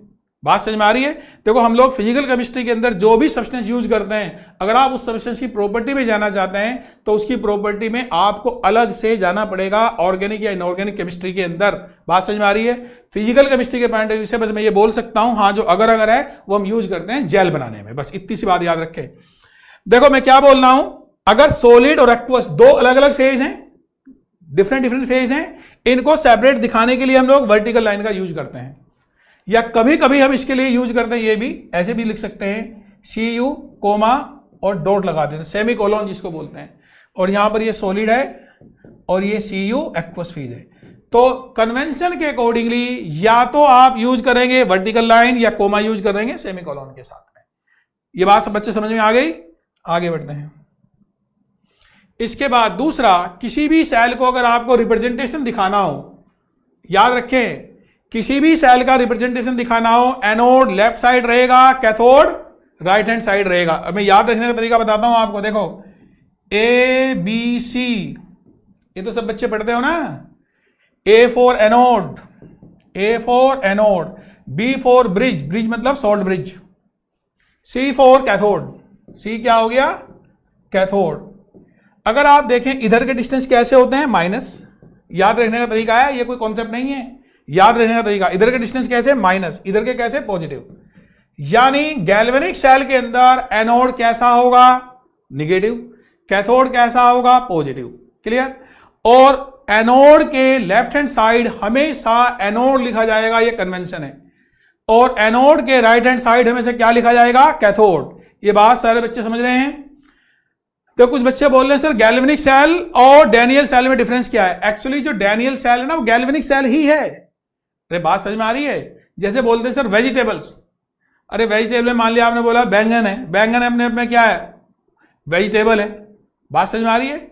यानी आप समझिए इस बात को, ये जो हमारे पास डैनियल सेल है, it is A category of, किसकी कैटेगरी है? डैनियल सेल, गैल्वेनिक सेल की, राइट। हाँ, जो सेमी कोलोन है ना ये वाला, जैसे यहाँ पे कुछ नहीं, अरे उसमें एक्सप्लेन करना कुछ है नहीं, वो तो साइन है, याद रखो। जैसे आपने यहाँ पे कोमा लगाया, उसके ऊपर एक डॉट लगा दिया, इसको सेमी कोलोन बोलते हैं। यहाँ पर जो कन्वेंशन के अकॉर्डिंगली बोल रहा हूँ, तो सारे बच्चे समझ गए। तो जैसे मैंने सेल लिखा, देखो यहाँ पर ये Zn से ये लिखा इधर एनोड है, क्या है ये एनोड, और इधर क्या है ये कैथोड। ये समझ में आ रहा था बच्चों को। यहां पर देखो वर्टिकल लाइन डाली हुई है, ये वाली दिख रही है वर्टिकल लाइन, चूंकि ये क्या है सॉलिड, ये क्या है एक्वस फेज। फिर यहां पर ये आ गया सोल्ट ब्रिज। सोल्ट ब्रिज का क्या काम है, ये सोल्ट ब्रिज, ये दो वर्टिकल लाइन होती हैं और ये दो हाफ सेल को अलग अलग करती हैं। सोल्ट ब्रिज क्या करता है, दो हाफ सेल को अलग अलग करता है। फिर यहां पर देखिए, ये मैंने एक वर्टिकल लाइन डाली, इधर सॉलिड है, इधर एक्वस फेज है। ये बात समझ में आ रही है। कई बार हम इसको निगेटिव भी लिख देते हैं ऐसे, और इसको क्या लिखते हैं पॉजिटिव, अगर बिल्कुल सही नोटेशन लिखना है। ये समझ में आ रहा था बच्चों को, क्लियर। चलिए आगे बढ़ते हैं। इसके बाद third, EMF cell. EMF of cell कैसे लिखते हैं, अब मैं आपको उसको लिखने का तरीका बता रहा हूं, सारे बच्चे ध्यान देंगे। देखो ईएमएफ सेल, यानी जब मैं लिखता हूं ई सेल, क्या होगा, एक तरीका यह कि आप ये फॉर्मूला रट लें, E cell equal to E right minus E left. अरे समझ में आ रहा है। और एक तरीका क्या है, देखो ये वाला उठा के यहां पे रख दो, आपको सोचने की जरूरत नहीं है। Zn से Zn+2 प्लस ई, अब ये वाला जो है, ये वाला उठा के इधर रख दो, Cu+2 से Cu। एक तरीका ये भी है। सब बच्चों को समझ में आ रहा है। अरे भाई सेमी कोलोन है, इस तरह का साइन है वो, जैसे प्लस साइन हो गया, माइनस साइन हो गया, उसमें एक्सप्लेन करना क्या हुआ, वो केवल एक तरह का साइन है, इतना याद रखो, ज्यादा कुछ नहीं है उसके अंदर। आप तो जो मेन पार्ट है ना उस पर कॉन्सेंट्रेट करो। ई सेल इक्वल टू ई, देखो मैं तरीका क्या बता, आप समझिए प्रॉब्लम सोल्व करने का। मैंने क्या किया, यहां से ये उठा के यहां रख दिया Zn से Zn+2, और यहां पर Cu+2 से Cu, इसको उठा के यहां रख दिया। क्लियर हुआ, ये बात सबको समझ में आ गई। अब एक्चुअली ई सेल होता क्या है, E cell is E oxidation potential of anode plus E reduction potential of cathode. ये एक्चुअल फॉर्मूला है। अब बोलेंगे सर ये जो फॉर्मूला है E cell equal to E right minus E left, ये कहां से आ गया। देखो मैं बताता हूं आपको, हमने दोनों रिडक्शन पोटेंशियल लिए हुए हैं, अभी मैं आगे बताऊंगा आपको। कभी भी आप देखेंगे, देखिए ध्यान दें सब बच्चे, oxidation potential plus reduction potential, इनका सम क्या होता है 0। अगर मैं जो ऑक्सीडेशन पोटेंशियल है इसको भी रिडक्शन पोटेंशियल के टर्म्स में लिखूं तो क्या लिखूंगा माइनस, तो ये आ जाएगा E cell equal to minus E R P, ऐसा लिखूंगा ना, क्योंकि माइनस साइन है ना, minus E R P of anode, ऐसा लिखना होगा, plus E R P of cathode. अब यहां पर इन्होंने लिख दिया राइट, राइट में कौन है, राइट में कौन है, देखो ध्यान दीजिए कैथोड, तो ई आर पी आ गया कैथोड वाला, माइनस ई आर पी। ई आर पी किसका आएगा, लेफ्ट में कौन है, ये वाला एनोड। तो बस यही फॉर्मूला आ गया। मैं आप सब बच्चों को सजेस्ट करूंगा आप फॉर्मूला हमेशा ये वाला यूज करें, ये वाला, इससे आपके सारे प्रॉब्लम बनेंगे, बड़े से बड़े प्रॉब्लम बन जाएंगे।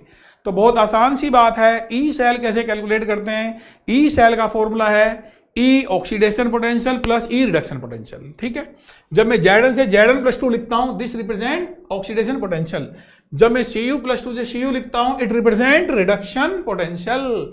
चलिए समझ गए, वेरी गुड, आगे बढ़ते हैं। इसके बाद देखो ध्यान दीजिए, इलेक्ट्रोड पोटेंशियल क्या होते हैं, इलेक्ट्रोड पोटेंशियल, ये ध्यान देने की बात है। ये वैसे देखो मैं आपको बना के दिखाया, ये यहां पे ध्यान दें। जैसे हमने ये कंटेनर लिया हुआ है, इस कंटेनर के अंदर आपने कोई सॉल्यूशन लिया हुआ है, मान लिया सॉल्यूशन किसका लिया हुआ है आपने, ZnSO4 का लिया हुआ है, या कोई और भी ले सकते हो। जब इसको आप यहां पर आपने Zn इलेक्ट्रोड लिया हुआ है, Zn इलेक्ट्रोड को जब इसके अंदर डिप करते हैं, तो डिप करने से क्या होगा, यहां पे रिएक्शन होती है ये वाली, Zn convert into Zn+2 electron, reversible reaction होती है। ये समझ में आ रहा है। होता क्या है यहां पर, यानी electrode and solution have opposite charge with respect to each other. यानी आप ये बोलेंगे when a metal is dipped into its salt solution, metal के ही सोल्ड सॉल्यूशन में, when a metal is dipped into its salt solution then metal and solution have opposite charge with respect to each other. Clear हुआ? The potential difference between metal and the solution is known as electrode potential. समझ में आया मैंने क्या बताया? मैंने बहुत ही simple सी बात बोली है, सब बच्चे देखो ध्यान दें। When a metal is dipped into its salt solution then metal and solution have opposite charge with respect to each other. The potential difference between metal and the solution is known as, क्या बोलते हैं उसको? Electrode potential. इतनी बात सब बच्चों को समझ में आ गई? चलिए, तो यहां पर देखो मैंने इसका भी दिखाया था, ये सोल्ड ब्रिज एक्चुअली, ये क्या है? ये वाला पार्ट सोल्ड ब्रिज, यहां पे जैडन का ही एग्जांपल लिया हुआ था। ये बात सब बच्चे समझ गए? चलिए वेरी गुड, आगे बढ़ते हैं। देखो कुछ बच्चे पूछ रहे हैं सर लिक्विड जंक्शन पोटेंशियल को के लिए क्या होता है? दोनों सॉल्यूशन को किसी तरीके से अलग अलग होना चाहिए, बिल्कुल अलग अलग करेंगे तभी होगा। और वो कैसे होंगे? आपने जैसे उसको अलग अलग कंटेनर में ले लिया और सोल्ड ब्रिज से कनेक्ट कर दिया और वहां पे कॉटन प्लग लगा रखे हैं, ऐसा नहीं कि वहां पे कॉमन है, वहां पे क्या लगा रखे? कॉमन कॉटन प्लग, और उसके ऊपर क्या है? जेल, सॉल्यूशन नहीं है, इसलिए वो अलग अलग है। ठीक है, चलिए आगे बढ़ते हैं। इसके तो देखो, इसके बाद देखो ध्यान दीजिए, हाँ इसके बाद जैसे मैं बात कर रहा हूं ऑक्सीडेशन पोटेंशियल, क्या होगा oxidation potential? Basically electrode potential को हम दो पार्ट में डिवाइड करते हैं, एक होता है ऑक्सीडेशन पोटेंशियल, एक होता है रिडक्शन पोटेंशियल। अब क्या होता है इसके अंदर? अगर जैसे मैंने रिएक्शन लिखा Zn converted to Zn + 2 electron, अगर इस रिएक्शन में फॉरवर्ड जाने की टेंडेंसी ज्यादा है, अगर इस रिएक्शन में फॉरवर्ड जाने की टेंडेंसी ज्यादा है तो आप बोलेंगे सर Zn + 2 इलेक्ट्रॉन। तो क्या होगा? यहां पर जो Zn होगा वो Zn + 2 में कन्वर्ट हो जाएगा, Zn + 2 चले गए सॉल्यूशन के अंदर। इस पे कैसा चार्ज आ गया? Negative charge. देखो ध्यान देना, इस पे कैसा चार्ज आ गया? Negative charge, right. और जो सॉल्यूशन है उसके ऊपर कैसा चार्ज आ गया? Positive charge. यानी मैं बोलूंगा when a metal is, according to tendency, when a metal is dipped into its salt solution, if metal have negative charge and solution have positive charge, then potential difference between metal and solution is known as, क्या बोलेंगे उसको? Oxidation potential. ये बात सभी लोग समझ गए? आगे बढ़ें, चलिए देखो ध्यान दीजिएगा, ये कैसे कैलकुलेट करते सब बता रहा हूं भाई। एक बार पहले सब बच्चे पहले समझिए होते क्या हैं। देखो एक बार मैं दोबारा से बताता हूं, कुछ बच्चे पूछने सर इसको रिपीट कर दो। ऑक्सीडेशन पोटेंशियल बहुत आसान है। अच्छा रिडक्शन, सभी में इलेक्ट्रोड पोटेंशियल ही बता देता हूं पहले। देखो when a metal is dipped into its salt solution then metal and solution have opposite charge with respect to each other. Clear? The potential difference between metal and the solution is known as, क्या बोलते हैं उसको? Electrode potential. इतना clear हुआ? ये electrode potential को further दो part में डिवाइड करते हैं, कौन कौन सा? Oxidation potential and reduction potential. Oxidation potential में क्या होगा? अगर ऑक्सीडेशन टेंडेंसी वहां पर डोमिनेट कर रही है, मतलब when a metal it dipped into its salt solution, clear, if metal have negative charge and solution have positive charge, then potential difference between metal and the solution is known as oxidation potential. इतनी बात समझ में आ गई? अब यहां पे ध्यान दें, अगर मैं टेम्परेचर, देखिए भाई, अगर हमने टेम्परेचर कितना लिया हुआ है? अगर टेम्परेचर लिया हुआ है कितना? 298 केल्विन, राइट, और कॉन्सेंट्रेशन कितना लिया हुआ है? 1m। ये स्टैंडर्ड कंडीशन है, तो उस केस में ये आएगा E0OP। क्या बोलेंगे इसको? E0OP मतलब स्टैंडर्ड ऑक्सीडेशन पोटेंशियल। क्या नाम हुआ इसका? Standard oxidation potential. तो अगर कोई आपसे पूछे कि स्टैंडर्ड ऑक्सीडेशन पोटेंशियल क्या है, तो आप बोलेंगे if we maintain this condition, मतलब temperature 298 kelvin, number 1, second concentration of solution is 1m। In that case जो यहां पर जो ऑक्सीडेशन पोटेंशियल होगा, that oxidation potential is known as standard oxidation potential. ये बात सब बच्चे समझ गए? क्लियर? अब आगे बढ़ते हैं। एक टर्म्स आती है रिडक्शन पोटेंशियल। क्या होता है रिडक्शन पोटेंशियल? यहां पे समझिए, जैसे मैं Cu वाला एग्जांपल लेता हूं, Cu +2 electron convert into Cu। अब देखो ध्यान दें आप लोग, अब सॉल्यूशन के अंदर जो Cu+2 हैं, जब ये 2 इलेक्ट्रॉन ले लेंगे किससे, मेटल से ले लिए, कन्वर्ट हो गए Cu में, तो मेटल के अपने इलेक्ट्रॉन चले गए, यानी मेटल के ऊपर कैसा चार्ज आया, पॉजिटिव चार्ज। मेटल के ऊपर कैसा चार्ज है, पॉजिटिव। अगर मेटल में पॉजिटिव चार्ज आया है, चूंकि सॉल्यूशन के Cu+2 जा चुके हैं, उसके ऊपर कंप्लीटली कैसा चार्ज आया, देखो ध्यान दीजिए, नेगेटिव चार्ज, यानी यहां पे चार्ज कैसा आ गया, एक मिनट, यहां पे चार्ज कैसा आ गया, नेगेटिव चार्ज। तो आप इसको ऐसे समझाएंगे, when a metal is dipped into its salt solution, if metal have positive charge and solution have negative charge, the potential difference between metal and the solution is known as reduction potential. ये बात समझ में आ गई? सारे बच्चों को oxidation और reduction potential समझ में आ गया? अच्छा दोबारा से एक बार बता दूं, देखिए ध्यान से। देखो एक तो कुछ बच्चे पूछ रहे हैं डिफरेंस क्या है इन दोनों में। देखो अगर ऑक्सीडेशन होगा तो जो पोटेंशियल डिफरेंस आएगा वो बन जाएगा ऑक्सीडेशन पोटेंशियल, अगर रिडक्शन होगा तो जो पोटेंशियल डिफरेंस आएगा वो बन जाएगा रिडक्शन पोटेंशियल। सिंपल सी बात है। तो मैंने जैसे आपसे बोला था, अगर मैं आपसे रिडक्शन पोटेंशियल की बात करूं तो आप ऐसे समझें, व्हेन ए मेटल, देखिए ध्यान से, when a metal is dipped into its salt solution,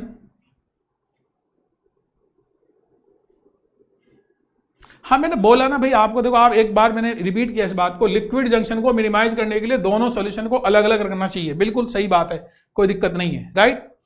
हाँ मैं एक बार रिपीट करता हूं, देखिए ध्यान से, बहुत आसान है। When a metal is dipped into its salt solution, clear, if metal and solution have opposite charge with respect to each other, opposite charge with respect to each other, the potential difference between metal and the solution is known as reduction potential। इतनी सी बात है, हाँ समझ में आ गया, very good. अब देखो ध्यान दीजिए, अगर मैंने टेम्परेचर यहां पे कितना लिया हुआ है 298 केल्विन, ठीक है, कॉन्सेंट्रेशन कितना लिया हुआ है 1m, अगर ये कंडीशन है तो इस समय जो रिडक्शन पोटेंशियल होगा मेरे लिए वो क्या बन जाएगा, E0RP। क्या हो जाएगा भाई वो, E0RP, that is standard reduction potential, that is standard reduction potential। इतनी बात सब बच्चों को समझ में आ रही है? क्या बोलते हैं इसको, स्टैंडर्ड रिडक्शन पोटेंशियल। क्या ये बात सभी लोग समझ गए? Very good. अच्छा दूसरा, अगर हम एक ही इलेक्ट्रोड की बात करते हैं, 4 सेम इलेक्ट्रोड, मतलब मैं अगले पेज पे बताता हूं आपको, ऐसे समझिए आप, जैसे मान लिया इधर लिया हुआ आपने Zn से Zn+2, राइट, एक्वस, इधर भी लिया हुआ आपने Zn+2 एक्वस से Zn, ये लिया हुआ है। यहां पर Zn इलेक्ट्रोड ही एनोड है और Zn इलेक्ट्रोड ही कैथोड है। उसके अंदर क्या होता है, अगर ऐसा हुआ तो आप बोलेंगे SOP प्लस SRP कितना होगा, 0। याद रखें हमेशा, standard oxidation potential plus standard reduction potential equal to 0, यानी मैं बोल सकता हूं E0 Zn से Zn+2 प्लस E0 Zn+2 से Zn, इन दोनों का सम कितना है, 0। ये बात समझ में आ गई भाई, सब बच्चे समझ गए? वैसे ही कोई भी इलेक्ट्रोड ले लीजिएगा, मैं यहां लिख देता हूं 4 सेम इलेक्ट्रोड, अगर वो एक ही इलेक्ट्रोड है, अलग अलग नहीं, अगर वो एक ही इलेक्ट्रोड है, Zn है तो Zn इलेक्ट्रोड ही ऑक्सीडेशन और Zn ही, मतलब Zn ही एनोड और Zn ही कैथोड, Cu है तो Cu ही एनोड और Cu ही कैथोड, अलग अलग इलेक्ट्रोड नहीं। इतनी बात सब बच्चे समझ रहे हैं? तो मैंने बताया आपको, हाँ ये जैसे बच्चे बोल रहे हैं कि सर ये डेफिनेशन सेम है, सेम डेफिनेशन आप सोचो, देखो इलेक्ट्रोड पोटेंशियल दोनों की कॉमन डेफिनेशन हो गई कि वो तो इलेक्ट्रोड पोटेंशियल क्या बताया था मैंने आप लोगों को, जब आपने मेटल को सॉल्यूशन के अंदर डिप किया था तो उन पे अपोजिट चार्ज आए थे, वो ऑक्सीडेशन की वजह से भी हो सकता है और रिडक्शन की वजह से भी हो सकता है। तो जो पोटेंशियल डिफरेंस था उसको हमने क्या बोला था, इलेक्ट्रोड पोटेंशियल। अब ऑक्सीडेशन पोटेंशियल के लिए जो डेफिनेशन आई उसमें ऑक्सीडेशन हुआ था ना, रिडक्शन पोटेंशियल के लिए जो डेफिनेशन आई उसमें क्या हुआ था, रिडक्शन। अब बात समझ में आ रही है? इसका एक फायदा यह होगा आपको कि बहुत अलग अलग बहुत सारी डेफिनेशन याद करने की जरूरत नहीं है, एक ही डेफिनेशन में थोड़ा थोड़ा चेंज कर लीजिए, बस बन जाएंगी सारी। अब ये बात सारे बच्चे समझ गए? चलिए मैं आगे बढ़ता हूं। इसके बाद एक प्रॉब्लम है, ये प्रॉब्लम सारे बच्चे देखो ध्यान से देखिए, द फॉलोइंग स्पॉन्टेनियस रिएक्शन, जैसे कहता है फॉलोइंग स्पॉन्टेनियस रिएक्शन, यानी रिएक्शन अपने आप हो रही है, इसका मतलब ये हुआ, ये कहते हैं what are the half cell reaction. क्या बोल रहे हैं? What are the half cell reaction. हम जानते हैं हाफ सेल रिएक्शन कौन कौन सी होती हैं, एक तो एनोड वाली और दूसरी कैथोड वाली। एनोड के ऊपर क्या होगा? ऑक्सीडेशन। तो यहां पे ऑक्सीडेशन दिखा दीजिए, anode Zn convert into Zn +2 electron. तो ये रिएक्शन कौन सी हो गई? Anode reaction. कौन सी? ऑक्सीडेशन। क्लियर?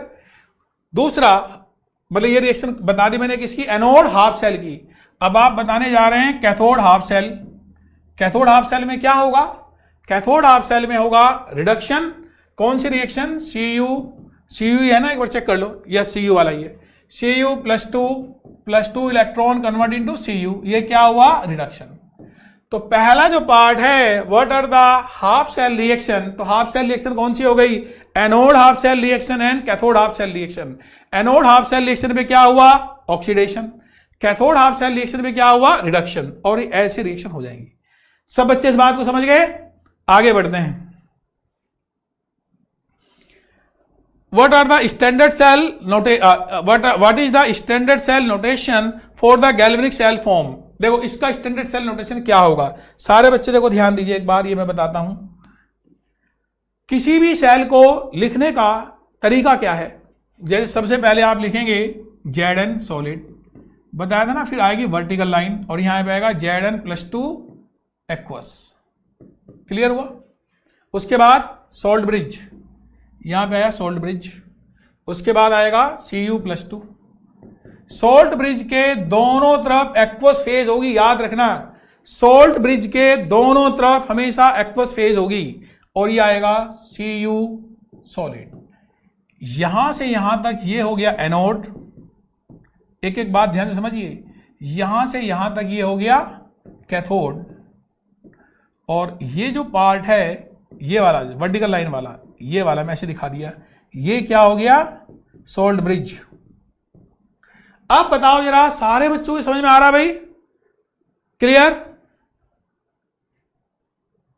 हाँ, जब ऑक्सीडेशन होगा तो उसके इलेक्ट्रोड पोटेंशियल को ऑक्सीडेशन पोटेंशियल कहेंगे, बिल्कुल सही बात है। जब रिडक्शन होगा तो रिडक्शन पोटेंशियल।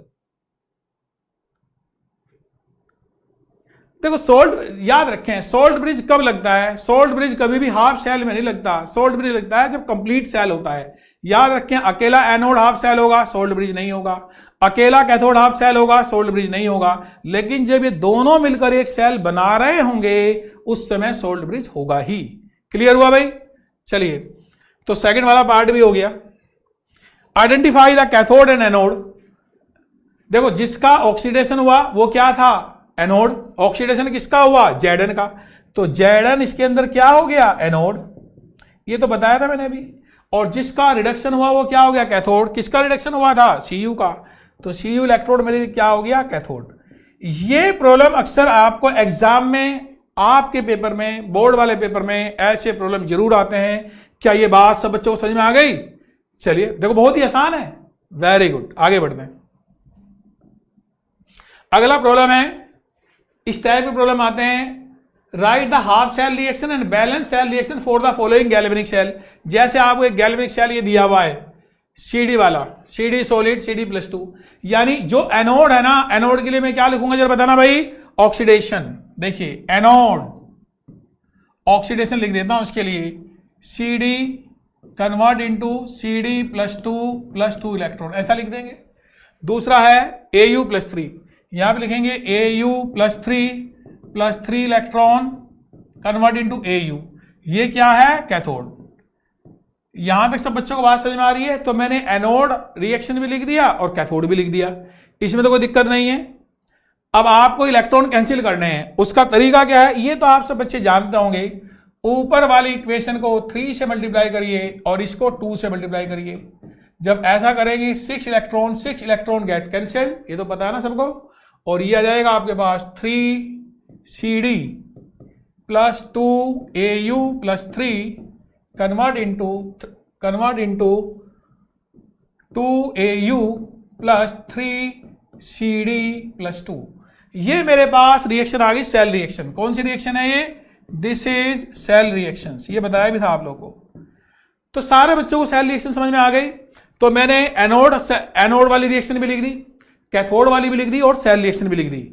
हाँ, तो देखो ये बहुत अच्छे समझ में आ रहा है सब बच्चों को, वेरी गुड। अब हम लोग बात करेंगे, ये मैंने ए पार्ट लिखा, बी पार्ट भी सोल्व कर सकते हैं ऐसे ही। बी पार्ट में Fe, आप लोग भी सोल्व करके देखो एक बार सब बच्चे। देखिए Fe कन्वर्ट किसमें हुआ, Fe+2 में +2 इलेक्ट्रॉन, क्लियर। यहां पर इसके बाद Br2 किसमें कन्वर्ट हुआ, Br- में। इसमें देखो ध्यान देने की बात है, मैंने क्या लिखा था, देखो ध्यान दें, एनोड के ऊपर ऑक्सीडेशन, एनोड के ऊपर मैंने क्या लिखा, ऑक्सीडेशन। अब कैथोड के ऊपर मुझे रिडक्शन लिखना है। रिडक्शन कैसे होगा, जब Br2 Br- में कन्वर्ट होगा।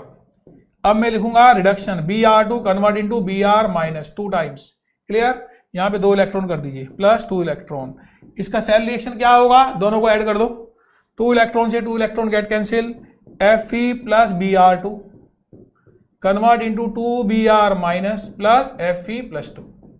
ये समझ में आ गया सब बच्चों को, हाँ बढ़िया, ये तो सारे बच्चे समझ गए। और एक ये Cu वाला ही है, इसको मैं इधर लिख देता हूं, सी पार्ट को देखो ध्यान दीजिए, Cr convert into Cr+3 electron, this is anode, ये एनोड वाला हो गया।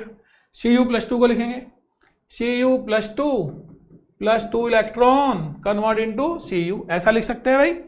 अब एक काम करो, इसको मल्टीप्लाई करो 2 से और इसको मल्टीप्लाई कर दो 3 से, इंटू 3, और रिएक्शन लिख दो। एक बार आप भी सब बच्चे रिएक्शन लिख के देखो फटाफट, देखो मजा आ रहा होगा इस टाइम। ये आ रहा होगा कितना, 3Cr + 2Cu, नहीं उल्टा कर दिया भैया, इसको मल्टीप्लाई करना था मुझे किससे, 2 से, और इसको मल्टीप्लाई करना था 3 से। अब लिखो एक बार, देखो ये रिएक्शन आएगी हमारे पास, 6 इलेक्ट्रॉन और ये 2 इलेक्ट्रॉन थे, और 6 इलेक्ट्रॉन गेट कैंसिल, और ये था मेरे पास Cu, ठीक है। ये आ गया 2Cr + 3Cu+2, 3Cu+2 convert into 3Cu + 2Cr+3। तो ये आपके पास सेल रिएक्शन आ गई। तो देखिए सारे बच्चे, अच्छा सेकंड वाला समझ में नहीं आया, ये वाला बी वाला, अरे बहुत आसान है। Fe, सबसे पहले क्या लिखोगे, एनोड, एनोड कौन है इसके अंदर, Fe, तो Fe convert into Fe+2 electron, oxidation. Cathode कौन है, Br2 वाला, तो Br2 कन्वर्ट इनटू 2 Br-, इधर 2 इलेक्ट्रॉन आएंगे, चार्ज बैलेंस करना होता है ना, दोनों को ऐड कर दो, तो 2 इलेक्ट्रॉन से 2 इलेक्ट्रॉन कैंसिल। ये आ गया Fe + Br2 convert into 2 Br- Fe+2। ये बात सब बच्चे समझ गए। चलिए आगे बढ़ते हैं। अब देखो ध्यान दीजिए, हम बात करने जा रहे हैं स्टैंडर्ड हाइड्रोजन इलेक्ट्रोड। तो ये स्टैंडर्ड हाइड्रोजन इलेक्ट्रोड एग्जाम में भी आता है आपका लिखने के, याद रखना। क्या होता है स्टैंडर्ड हाइड्रोजन इलेक्ट्रोड, बेसिकली ये एक ऐसा इलेक्ट्रोड है, इस इलेक्ट्रोड के हेल्प से हम जितने भी दूसरे इलेक्ट्रोड होते हैं उन सारे इलेक्ट्रोड के इलेक्ट्रोड पोटेंशियल को मेजर करते हैं। इसलिए हाइड्रोजन इलेक्ट्रोड को क्या बोला जाता है, प्राइमरी रेफरेंस इलेक्ट्रोड। दोबारा सुन लीजिए, हाइड्रोजन इलेक्ट्रोड को प्राइमरी रेफरेंस इलेक्ट्रोड क्यों बोला जाता है। हम लोग क्या करते हैं, स्टैंडर्ड हाइड्रोजन इलेक्ट्रोड के हेल्प से दूसरे इलेक्ट्रोड के जो पोटेंशियल होते हैं, चाहे वो ऑक्सीडेशन पोटेंशियल है या वो रिडक्शन पोटेंशियल है, उनको मेजर करते हैं प्रैक्टिकली, क्लियर। इसलिए हाइड्रोजन इलेक्ट्रोड को बोलते हैं प्राइमरी रेफरेंस इलेक्ट्रोड, क्लियर। दूसरा, हाइड्रोजन इलेक्ट्रोड होता क्या है, हाइड्रोजन इलेक्ट्रोड में ये देखो, ये दिख रहा है, दिस इज, ये होता है प्लेटिनम वायर। एक मिनट, ये जो आपको दिख रहा है ना, दिस इज प्लेटिनम वायर, ये प्लेटिनम वायर होता है, ठीक है। हम क्या करते हैं, और यहां पर ये प्लेटिनम की फॉयल होती है, ये एक पूरी ग्लास ट्यूब है, इस ग्लास ट्यूब के अंदर ये रहती है। हम क्या करते हैं, इस पूरे को 1mHCl सॉल्यूशन के अंदर डिप कर देते हैं, और टेम्परेचर कितना मेंटेन करते हैं, 298 केल्विन, क्लियर। तो यहां पर मैंने पूरा सब कुछ लिखा हुआ है, इसमें आपको चिंता करने की जरूरत नहीं है, बेसिकली बस समझ लीजिए पहले होता क्या है। वेरी गुड, देखो ध्यान दे, हाइड्रोजन इलेक्ट्रोड में एक तो प्लेटिनम वायर होता है, और ये प्लेटिनम वायर को ग्लास ट्यूब के अंदर से निकाल देते हैं, और यहां पर ये ग्लास की ऐसी स्ट्रिप सी होती है, और इसमें हम लोग यह प्लेटिनम की फॉयल लगा के रखते हैं, क्लियर। और हाइड्रोजन गैस का जो प्रेशर है वो कितने टेम्परेचर के ऊपर मेंटेन, कितने प्रेशर के ऊपर मेंटेन करते हैं, 1 बार प्रेशर, कितना लिखा हुआ भी है, 1 बार प्रेशर के ऊपर मेंटेन करते हैं। टेम्परेचर कितना मेंटेन करते हैं, 298 केल्विन। और साथ में ये जो सॉल्यूशन है HCl का, इसका कितना कॉन्सेंट्रेशन मेंटेन करते हैं, 1m। ये बात सब बच्चे समझ रहे हैं। ये होता है हमारा हाइड्रोजन इलेक्ट्रोड। अब हाइड्रोजन इलेक्ट्रोड से रिलेटेड जो चीजें हैं, ये कब ये एनोड की तरह काम करता है, कब ये कैथोड की तरह काम करता है, वो मैं बताने जा रहा हूं। देखो ध्यान दीजिए, standard hydrogen electrode act as cathode, anode, यहां पे लिखता हूं standard hydrogen electrode, standard hydrogen electrode, standard hydrogen electrode act as anode, जब ये एनोड की तरह एक्ट करता है। कैसे एक्ट करेगा एनोड की तरह, देखो प्लेटिनम होगा, फिर मैं यहां पे कोमा लगाता हूं क्योंकि फेज का डिफरेंस है, H2 कौन से प्रेशर में, यहां कोमा लगा दीजिए, H2 गैस और यहां पर H पॉजिटिव, कितना कॉन्सेंट्रेशन होता है इसका, 1m, कौन से फेज में होता है, एक्वस फेज में। देखो मैंने हाफ सेल लिखा है हाइड्रोजन का, ये इसलिए सोल्ट ब्रिज नहीं लगाया। तो स्टैंडर्ड हाइड्रोजन इलेक्ट्रोड, देखिए स्टैंडर्ड हाइड्रोजन इलेक्ट्रोड, अब सब बच्चों को समझ में आ रहा है। Standard hydrogen electrode act as anode, बताना एनोड पे कौन सा रिएक्शन, ऑक्सीडेशन। देखो कैसे होगा, H2 gaseous phase, right, convert into 2H positive aqueous phase और +2 इलेक्ट्रॉन। ये समझ में आ रहा था बच्चों को। तो ये हो गई इसकी हाफ सेल रिएक्शन। और याद रखना इसका E0OP, E0OP मतलब स्टैंडर्ड ऑक्सीडेशन पोटेंशियल, चूंकि एनोड ले रहे हैं ना हम लोग, स्टैंडर्ड ऑक्सीडेशन पोटेंशियल कितनी होती है इसकी वैल्यू, ये हम 0 लेते हैं बाय कन्वेंशन। कितनी वैल्यू लेते हैं ये, 0 बाय कन्वेंशन। याद रखना सब बच्चे को इस बात को। स्टैंडर्ड हाइड्रोजन, जो स्टैंडर्ड हाइड्रोजन इलेक्ट्रोड है उसका ऑक्सीडेशन पोटेंशियल हमेशा कितना लिया जाएगा, 0। सब बच्चे याद रखेंगे। हाँ, कुछ बच्चे बोले सिर्फ प्लेटिनम क्यों लेते हैं, एक्चुअली प्लेटिनम जो होता है ना यहाँ पर इलेक्ट्रॉन एक्सचेंजर का काम कर रहा है। देखिए जो इलेक्ट्रॉन इन्वॉल्व होते हैं वो किसी ना किसी के थ्रू तो जाएंगे ही ना, तो हम यहाँ पे कौन सा लेते हैं, प्लेटिनम। तो प्लेटिनम का काम बता दूं, प्लेटिनम का काम है इलेक्ट्रॉन एक्सचेंजर का। क्लियर, इलेक्ट्रॉन एक्सचेंज करता है सॉल्यूशन और एक्सटर्नल सर्किट के बीच में। ये बात समझ में आ गई। दूसरा, प्लेटिनम एक ऐसा मेटल है जो नॉन रिएक्टिव होता है, इनर्ट मेटल होता है ये। दूसरा क्या होता है, ये इनर्ट। तो इन दो कैरेक्टरिस्टिक्स की वजह से हम किसका यूज करते हैं, प्लेटिनम वायर का। अब बात समझ में आ गई, क्लियर। तो यहां पर सारे बच्चे समझ गए, सभी में क्या है, इसमें प्लेटिनम वायर। क्लियर हुआ। अब आप सब बच्चों को समझ में आ गया होगा standard hydrogen electrode act as anode. अब बात करेंगे standard hydrogen electrode act as cathode. एक मिनट, उसी में बता देता हूं। यहां पे एक पेज क्रिएट कर लेते हैं। Standard hydrogen electrode act as cathode, act as cathode. ये कैथोड की तरह कैसे काम करता है, उसका बिल्कुल उल्टा। देखो यहां पर आएगा H पॉजिटिव एक्वस, उसके बाद वर्टिकल लाइन, यहां पे आएगा H2 गैस और प्लेटिनम। ये बात समझ में आ रही है। आपने अगर किसी बच्चे को ऑक्सीडेशन पोटेंशियल लिखना आता है, उसके सामने मिरर रख दो। मिरर रखने के बाद उसका जो मिरर इमेज बनेगा वो क्या बन जाएगा उसके लिए, बोले कैथोड का जो मिरर इमेज होगा वो एनोड और एनोड का कैथोड। तो ये आप ऐसे याद रख सकते हैं इसके अंदर। तो देखो ध्यान दीजिए, रिएक्शन क्या होगा, रिडक्शन, यानी 2H positive plus 2 electron convert into H2 gas, यही होगा ना। इसका E0RP कितना होगा, 0। तो हम लोगों ने देखो ध्यान दीजिए E0RP कितनी वैल्यू ली है, 0 बाई कन्वेंशन। ये भी बाई कन्वेंशन है, बाई कन्वेंशन। तो ये बात सभी बच्चों को याद रखनी चाहिए कि जो स्टैंडर्ड हाइड्रोजन इलेक्ट्रोड है उसका ऑक्सीडेशन पोटेंशियल भी 0 लेना है, स्टैंडर्ड ऑक्सीडेशन पोटेंशियल, और उसका स्टैंडर्ड रिडक्शन पोटेंशियल भी 0 लेना है। क्लियर हुआ। आगे बढ़ें।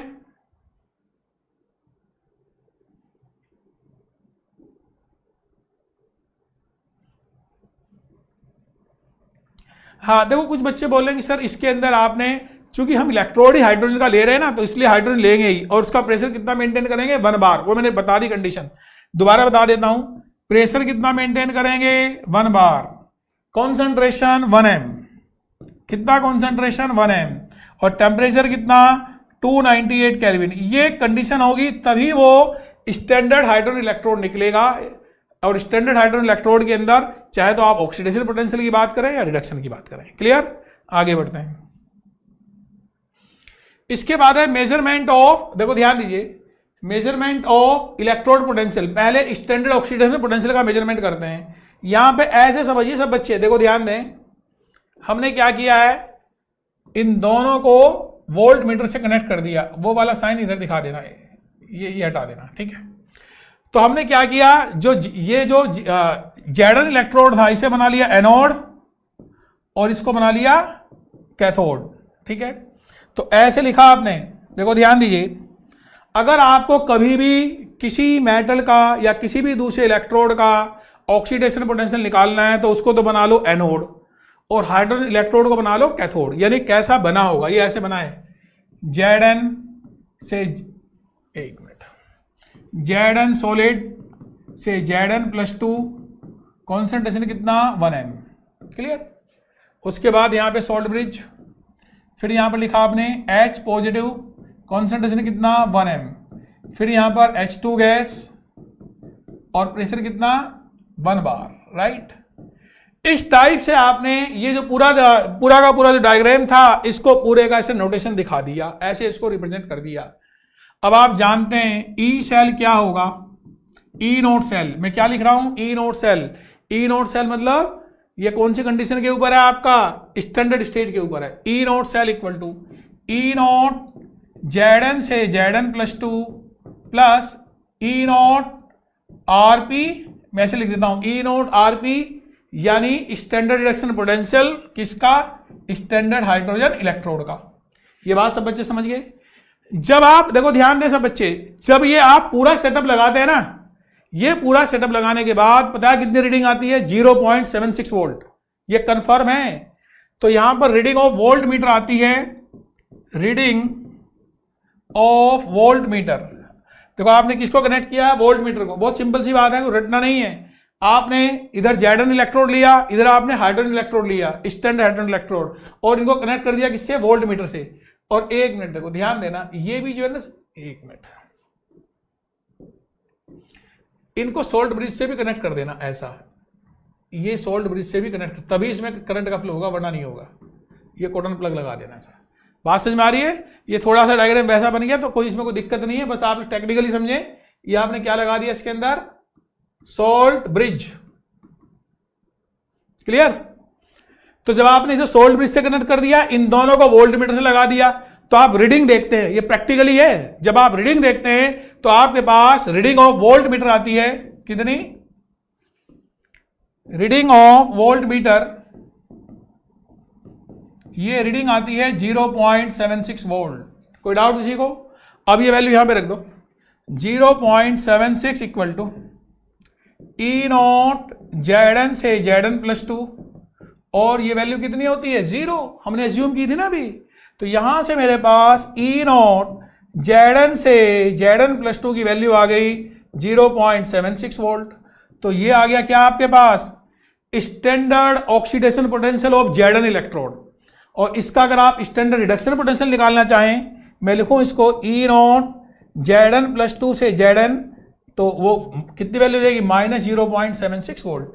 क्योंकि पता है ना, standard oxidation potential SOP plus SRP कितना होता है, 0। वैल्यू रख दो फॉर्मूले में।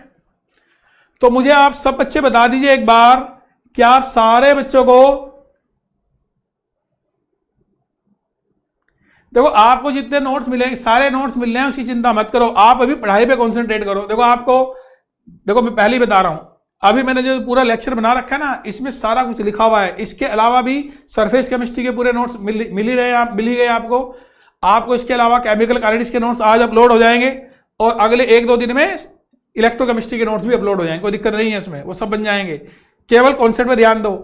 अब मुझे बताओ, आप सारे बच्चों को मेजरमेंट ऑफ ऑक्सीडेशन पोटेंशियल समझ में आ गया, पक्का। आगे बढ़ता हूं। देखिए अब बात करने जा रहे हैं measurement of standard reduction potential की। इस बार आपने क्या किया, इनको एक बार इससे मिला दीजिए, सोल्ट ब्रिज से। ऐसे दिखा दीजिए, ये आपने सोल्ट ब्रिज लगाया हुआ है। देखो इस बार क्या किया है आप लोगों ने, ध्यान देंगे, इस बार आप लोगों ने जिस इलेक्ट्रोड का स्टैंडर्ड रिडक्शन पोटेंशियल निकालना है उसको तो बना दिया कैथोड, और हाइड्रोजन इलेक्ट्रोड को बना दिया एनोड। तो कैसे लिखेंगे, ये ऐसे आएगा PtH2 gas H positive 1m, कितना प्रेशर 1 बार, यहां पे सोल्ट ब्रिज, क्लियर। उसके बाद यहां पे यूज करेंगे Cu+2 Cu, ये सॉलिड और ये एक्वस। इतना पॉइंट क्लियर हुआ। तो यहां से जो ई नोट सेल की वैल्यू आएगी, ई नोट सेल इक्वल टू ये आएगा ई नोट ओपी, किसका, स्टैंडर्ड हाइड्रोजन इलेक्ट्रोड का, clear, plus E naught Cu+2 से Cu।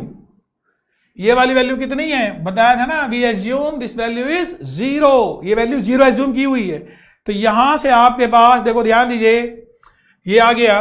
और इसकी रीडिंग कितनी आती है, देखो यहां पर भी वोल्ट मीटर लगा दीजिए एक बार, 1 मिनट वेट करो जरा, यहां पर भी आप वोल्ट मीटर लगा दीजिए, ये वाला, ये जो वोल्ट मीटर है ना, इसकी रीडिंग ई नोट सेल के इक्वल होगी। तो reading of volt meter, reading of volt meter, इसकी रीडिंग आएगी 0.34 वोल्ट। कितनी रीडिंग आ रही है, 0.34 वोल्ट। तो रख दीजिएगा 0.34 equal to 0 plus E naught Cu+2 से Cu, और यहां पर ई नॉट Cu+2 से Cu कितना आ गया, 0.34 वोल्ट। ये बात सारे बच्चों को समझ में आ रही है? कोई डाउट किसी को यहां पर? अच्छा दोबारा बताना है, एक बार और से बता देता हूं, देखो ध्यान दो, बहुत आसान है। आपने जिस इलेक्ट्रोड का, देखिए ध्यान से, जिस इलेक्ट्रोड का रिडक्शन पोटेंशियल मेजर करना है उसको बना दिया एनोड, उसको बना दिया कैथोड, राइट, और हाइड्रोजन इलेक्ट्रोड को बना दिया कैथोड, सॉरी एनोड। ये बात सब बच्चों को समझ में आ गई? ऐसा हमने अरेंजमेंट कर दिया।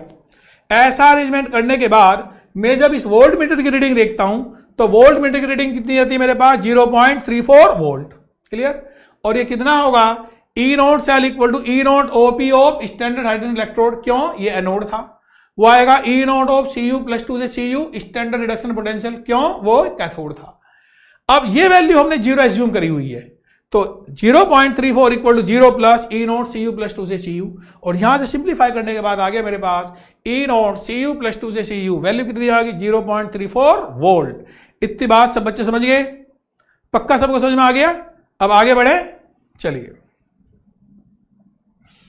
अब देखो एक प्रॉब्लम सोल्व करते हैं। अब देखो मजा आएगा प्रॉब्लम सोल्व करने में। Construct the cell, cell construct करना है। अब याद रखना जो मैं बता रहा हूं, जिस भी इलेक्ट्रोड का SRP कम होगा, अगर आप कंपेयर कर रहे हैं, जिसका SRP कम होगा वो बनेगा एनोड, और जिसका SRP ज्यादा होगा वो बनेगा कैथोड। ये बात याद रखेंगे सब बच्चे, जिसका SRP कम एनोड, जिसका SRP ज्यादा कैथोड। तो अब आप देखिए ये जैडन वाले इलेक्ट्रोड का SRP कितना, -0.76, और Cu+2 वाले का कितना, 0.34 वोल्ट, यानी कम कौन है, जैडन वाला। तो जैडन वाला क्या बनेगा, एनोड। ये देखिए Zn+2, तो यहां पर आएगा आपके पास कॉन्सेंट्रेशन कितना, 1m सोल्ट ब्रिज। उसके बाद Cu+2 कॉन्सेंट्रेशन कितना, 1m, और फिर यहां पे क्या आएगा, Cu सॉलिड। ये बात सबको समझ में आ गई? तो ये कहते हैं construct the cell, cell construct करना है। तो सेल कंस्ट्रक्ट करने का मतलब क्या होता है, देखो ध्यान दीजिए, सेल कंस्ट्रक्ट करने का मतलब होता है, अरे Zn+2 से Zn खुद भी लिख सकते थे भाई। देखो ध्यान से, क्या बताया, SOP plus SRP equal to 0, यानी ई नॉट Zn से Zn+2, ये SOP हो गया, प्लस ई नॉट Zn+2 से Zn, ये क्या हो गया, SRP इक्वल टू 0। ये वैल्यू रखो इधर, कितनी वैल्यू है, 0.76। अरे इतना दिमाग तो खुद भी लगा सकते हो। ई नॉट Zn+2 से Zn, और सोल्व कर लीजिए, वैल्यू कितनी आ गई, -0.76 वोल्ट। अब क्लियर हुआ भाई? चलिए अब आगे बढ़ते हैं, ये सब बच्चे ध्यान देंगे। तो यहां पर मैंने एक सेल का कंस्ट्रक्ट कर लिया, तो कंस्ट्रक्शन में हमसे पूछेंगे भाई ये बताओ एनोड कौन होगा, आपका आंसर होगा Zn। कैथोड कौन होगा, ये प्रॉब्लम आप ही के एग्जाम में आता है, देखो ध्यान से देखिए इसको। कैथोड एनोड कौन होगा Zn, कैथोड कौन होगा Cu। ये दो इलेक्ट्रोड समझ में आ गए। उसके बाद half cell reaction, half cell reaction की बात करते हैं। हाफ सेल रिएक्शन में पहले कौन सी, एनोड वाली, एनोड वाली कौन सी होगी Zn convert into Zn +2 electron, ये बात समझ में आ रही है। उसके बाद दूसरी कौन सी, कैथोड वाली, कैथोड वाली कौन सी Cu+2 electron convert into Cu। उसके बाद दोनों को ऐड कर दो, यहां पे कौन सी रिएक्शन बन जाएगी, सेल रिएक्शंस, ये तो आप सब बच्चे जानते हैं। अब यहां पर हाँ, कॉपर की और Zn की वैल्यू तो अलग अलग ही होंगी। देखो ध्यान देना जो मैं बोल रहा हूं, ध्यान से सुनो। अगर इलेक्ट्रोड अलग अलग हैं उनकी वैल्यू अलग अलग होगी, उनकी कभी भी सेम वैल्यू नहीं होगी, ठीक है भाई। देखो दो इलेक्ट्रॉन से दो electron get cancel, Zn +Cu+2 convert into Cu+Zn+2, ये मेरे पास सेल रिएक्शन आ गई। इतनी बात समझ में आ गई। अब यहां पर आप इसका ई नोट सेल भी निकाल सकते हैं। देखो ई नोट सेल कितना आएगा, E naught cell equal to E naught Zn से Zn+2 plus E naught Cu+2 से Cu, वैल्यू रखो।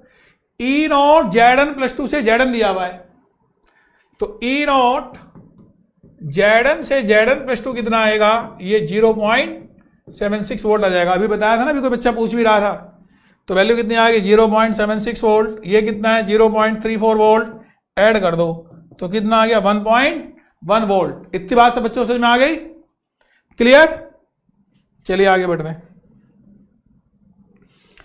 इसके बाद आता है इनर्ट इलेक्ट्रोड। ये इनर्ट इलेक्ट्रोड क्या होते हैं, देखो ध्यान दीजिए। ये इनर्ट इलेक्ट्रोड वो इलेक्ट्रोड होते हैं जो खुद केमिकल रिएक्शन में पार्टिसिपेट नहीं करते, किसी ऑक्सीडेशन रिडक्शन में पार्टिसिपेट नहीं करते। तो इनका काम क्या होता है, दे प्रोवाइड, ये क्या अपनी सरफेस प्रोवाइड करते हैं फॉर ऑक्सीडेशन एंड रिडक्शन। देखिए the electrode which does not participate in any chemical reaction whether it is oxidation और रिडक्शन, क्लियर। दूसरा, they provide their surface for oxidation as well as reduction, उसके लिए provide करते हैं। साथ में they act as electron exchanger, वो electron exchanger का भी काम करते हैं। तो यहां पर इसका सबसे बढ़िया एग्जांपल है कौन, प्लेटिनम। समझ बात आ रही है। इसका हम यूज करते हैं कहां कहां, आपको बताया था H2 gas, H positive aqueous, ये तो पता है ना। दूसरा Br2 के लिए यूज करते हैं प्लेटिनम, Br- Br2, चूंकि ये दोनों ही एक्वस फेज में होते हैं। इतना क्लियर हुआ था बच्चों को, कोई डाउट किसी को इसमें।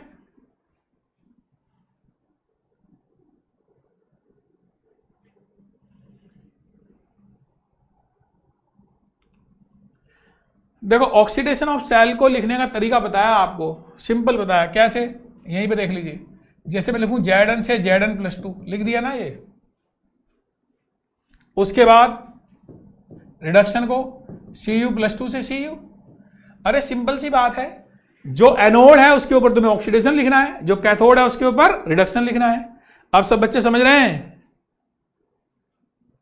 हाँ देखो सही आंसर आया आपका 1.1 वोल्ट। तो मेरी बात सब बच्चे समझ गए, जब भी आपको ऑक्सीडेशन लिखना हो केवल आप एनोड लेंगे जब भी आपको रिडक्शन लिखना हो तो केवल आप कैथोड लेंगे। अब आगे बढ़ जाएं। देखिए इलेक्ट्रिकल वर्क, आप सब बच्चों ने सुना होगा W इलेक्ट्रिकल क्या होता है VQ, और V को मैं क्या लिख सकता हूं E सेल, कुछ भी ऐसे, और Q को NF। तो याद रखना यहां पे फॉर्मूला है W इलेक्ट्रिकल वर्क का NF E सेल। क्या फॉर्मूला, ये फॉर्मूला याद रखेंगे सब बच्चे, W = NF E सेल। यहां पर N का मतलब है number of electron involve, number of electron involve in process, process के अंदर कितने इलेक्ट्रॉन इन्वॉल्व हैं वो वैल्यू किसकी हो गई, N की। F क्या है, Faraday constant, F is Faraday constant. इसकी वैल्यू याद रखें कितनी होती है 96,500 कूलम, ये आपको याद भी होगा 96,500 कूलम, ये होता है फैराडे कांस्टेंट। और ई सेल आपको दिया हुआ होगा, that is EMF of cell. E cell को क्या बोलते हैं? EMF of cell. ईएमएफ मतलब, ये आप फिजिक्स में भी पढ़ते हैं, electromotive force, EMF of cell. ये बात सभी को याद रहेगा। हाँ देखो, कुछ बच्चे बोल रहे हैं कि सर आपने जो हाइड्रोजन लिया हुआ है इसके साथ प्लेटिनम क्यों लिया हुआ? एक्चुअली क्या होता है, ये जो प्लेटिनम की सरफेस होती है, ये बात सही है, वो हाइड्रोजन को कलेक्ट करती है एक साथ। जैसे ही केमिजो, देखो ध्यान दीजिए आप लोग, जो केमिजोर्प्शन बोल रहे हैं ना बच्चे, केमिजोर्प्शन में क्या होता है? Chemical reaction. यहाँ पे केमिकल रिएक्शन नहीं हो रहा है, वो केवल उसकी सरफेस, एक्चुअली एक प्रोसेस होता है ऑक्यूलेशन। ऑक्यूलेशन प्रोसेस के थ्रू ये जो है उसकी सरफेस पे इकट्ठा हो जाती है। तो आप केवल इतनी बात याद रखें, प्लेटिनम में हाइड्रोजन के साथ इसलिए यूज किया है कि हाइड्रोजन के साथ रिएक्शन हो, उसको अपनी सरफेस प्रोवाइड करती, बस इतनी ही बात है। देखिए इसके बाद चेंज इन फ्री एनर्जी, यहां पे ध्यान दीजिए, ये जो मैं फॉर्मूला बता रहा हूं थर्मोडायनामिक्स में आप सब बच्चों ने पढ़ा है। क्या फॉर्मूला था? Delta G T comma P minus delta G T comma P equal to W non PV. ये हम लोगों ने थर्मोडायनामिक्स में पढ़ा था। Non PV work equal to minus delta G T comma P, यानी decrease in free energy under constant temperature and pressure किसके equal होती है? W non PV. और नॉन पीवी क्या होते हैं? ये इलेक्ट्रिकल वर्क हो सकते हैं, मैग्नेटिक वर्क हो सकते हैं, या ग्रेविटेशनल वर्क हो सकते हैं। यहां पर कौन से वर्क होंगे? इलेक्ट्रिकल। तो आप लिख लीजिएगा W electrical equal to minus delta G, मैं लिख रहा हूं उसको, और डब्ल्यू इलेक्ट्रिकल का फॉर्मूला लिख दीजिएगा एनएफ ई सेल। तो यहां से माइनस डेल्टा जी की वैल्यू आ गई एनएफ ई सेल, और डेल्टा जी की वैल्यू कितनी आ गई? Minus NF E cell. याद रहेगा। चेंज इन फ्री एनर्जी आ गई डेल्टा जी। डेल्टा जी क्या बताया था? Delta G equal to change in free energy. ये बात सब बच्चे समझ रहे हैं? Delta G is change in free energy. Clear? ये बात सब बच्चे समझ रहे हैं? अगर मुझे डेल्टा जी नोट लिखना हो, क्या आएगा? माइनस एनएफ में क्या लिखूंगा? ई नोट सेल। ये फॉर्मूले याद रहेंगे सब बच्चों को? चलिए मैं आगे बढ़ता हूं। इसके बाद है नास्ट इक्वेशन। अब यहां पे देखो एक बात सारे बच्चे ध्यान दीजिए, ये आप जैसे एक रिएक्शन लिखता हूं मैं, A plus B convert into C plus D. याद? ये आप लोगों ने रिएक्शन पढ़ी हुई है थर्मोडायनामिक्स के अंदर भी, आपको याद है formula delta G equal to delta G naught plus R T L N Q. याद आया? ये रिएक्शन हमने कहां पढ़ी थी? थर्मोडायनामिक्स के अंदर। Delta G equal to delta G naught plus R T L N Q. R क्या है? गैस कांस्टेंट, टी क्या है? टेम्परेचर, क्यू रिएक्शन कोसेंट, और क्यू की वैल्यू क्या होगी? देखो क्यू की वैल्यू होगी यहां पर, देखो ध्यान दीजिए, अगर मैं एक्टिविटी के टर्म्स में लिखना चाहूं तो एक्टिविटी के टर्म्स में लिख सकते हैं A C to the power C into A D to the power D divided by A to the power A into A B to the power B. ये फॉर्मूला आपने थर्मोडायनामिक्स में भी पढ़ा है और केमिकल इक्विलिब्रियम में भी पढ़ा है, तो वहां से आप याद रखेंगे इसको। देखो ध्यान दीजिएगा, नहीं ये चैप्टर आज नहीं होगा, ये चैप्टर कंप्लीट होगा आपका 3 दिन में। देखो ध्यान देना, ये बहुत बड़ा चैप्टर है, इसलिए मुझे थोड़ा सिलेबस ज्यादा कवर करना पड़ रहा है, अदरवाइज हम कम सिलेबस ही कवर करके आगे बढ़ते, क्योंकि बहुत बड़ा चैप्टर है भाई ये, इसलिए थोड़ा सिलेबस ज्यादा ही करना पड़ेगा कवर।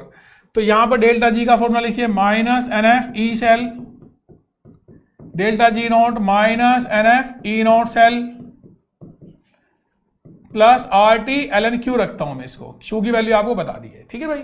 इसको पूरे इक्वेशन को डिवाइड कर दो माइनस एन एफ से, तो ये आएगा आपके पास E cell equal to E naught cell minus R T divide by N F into L N Q. इसको मैं 10 बेस में कन्वर्ट कर लेता हूं, तो ये आएगा E cell equal to E naught cell minus 2.303 R T divided by N F into log, इसका बेस 10 है और यह है क्यू। क्लियर? ये जो इक्वेशन आ गई, दिस इक्वेशन, देखो ध्यान दीजिए,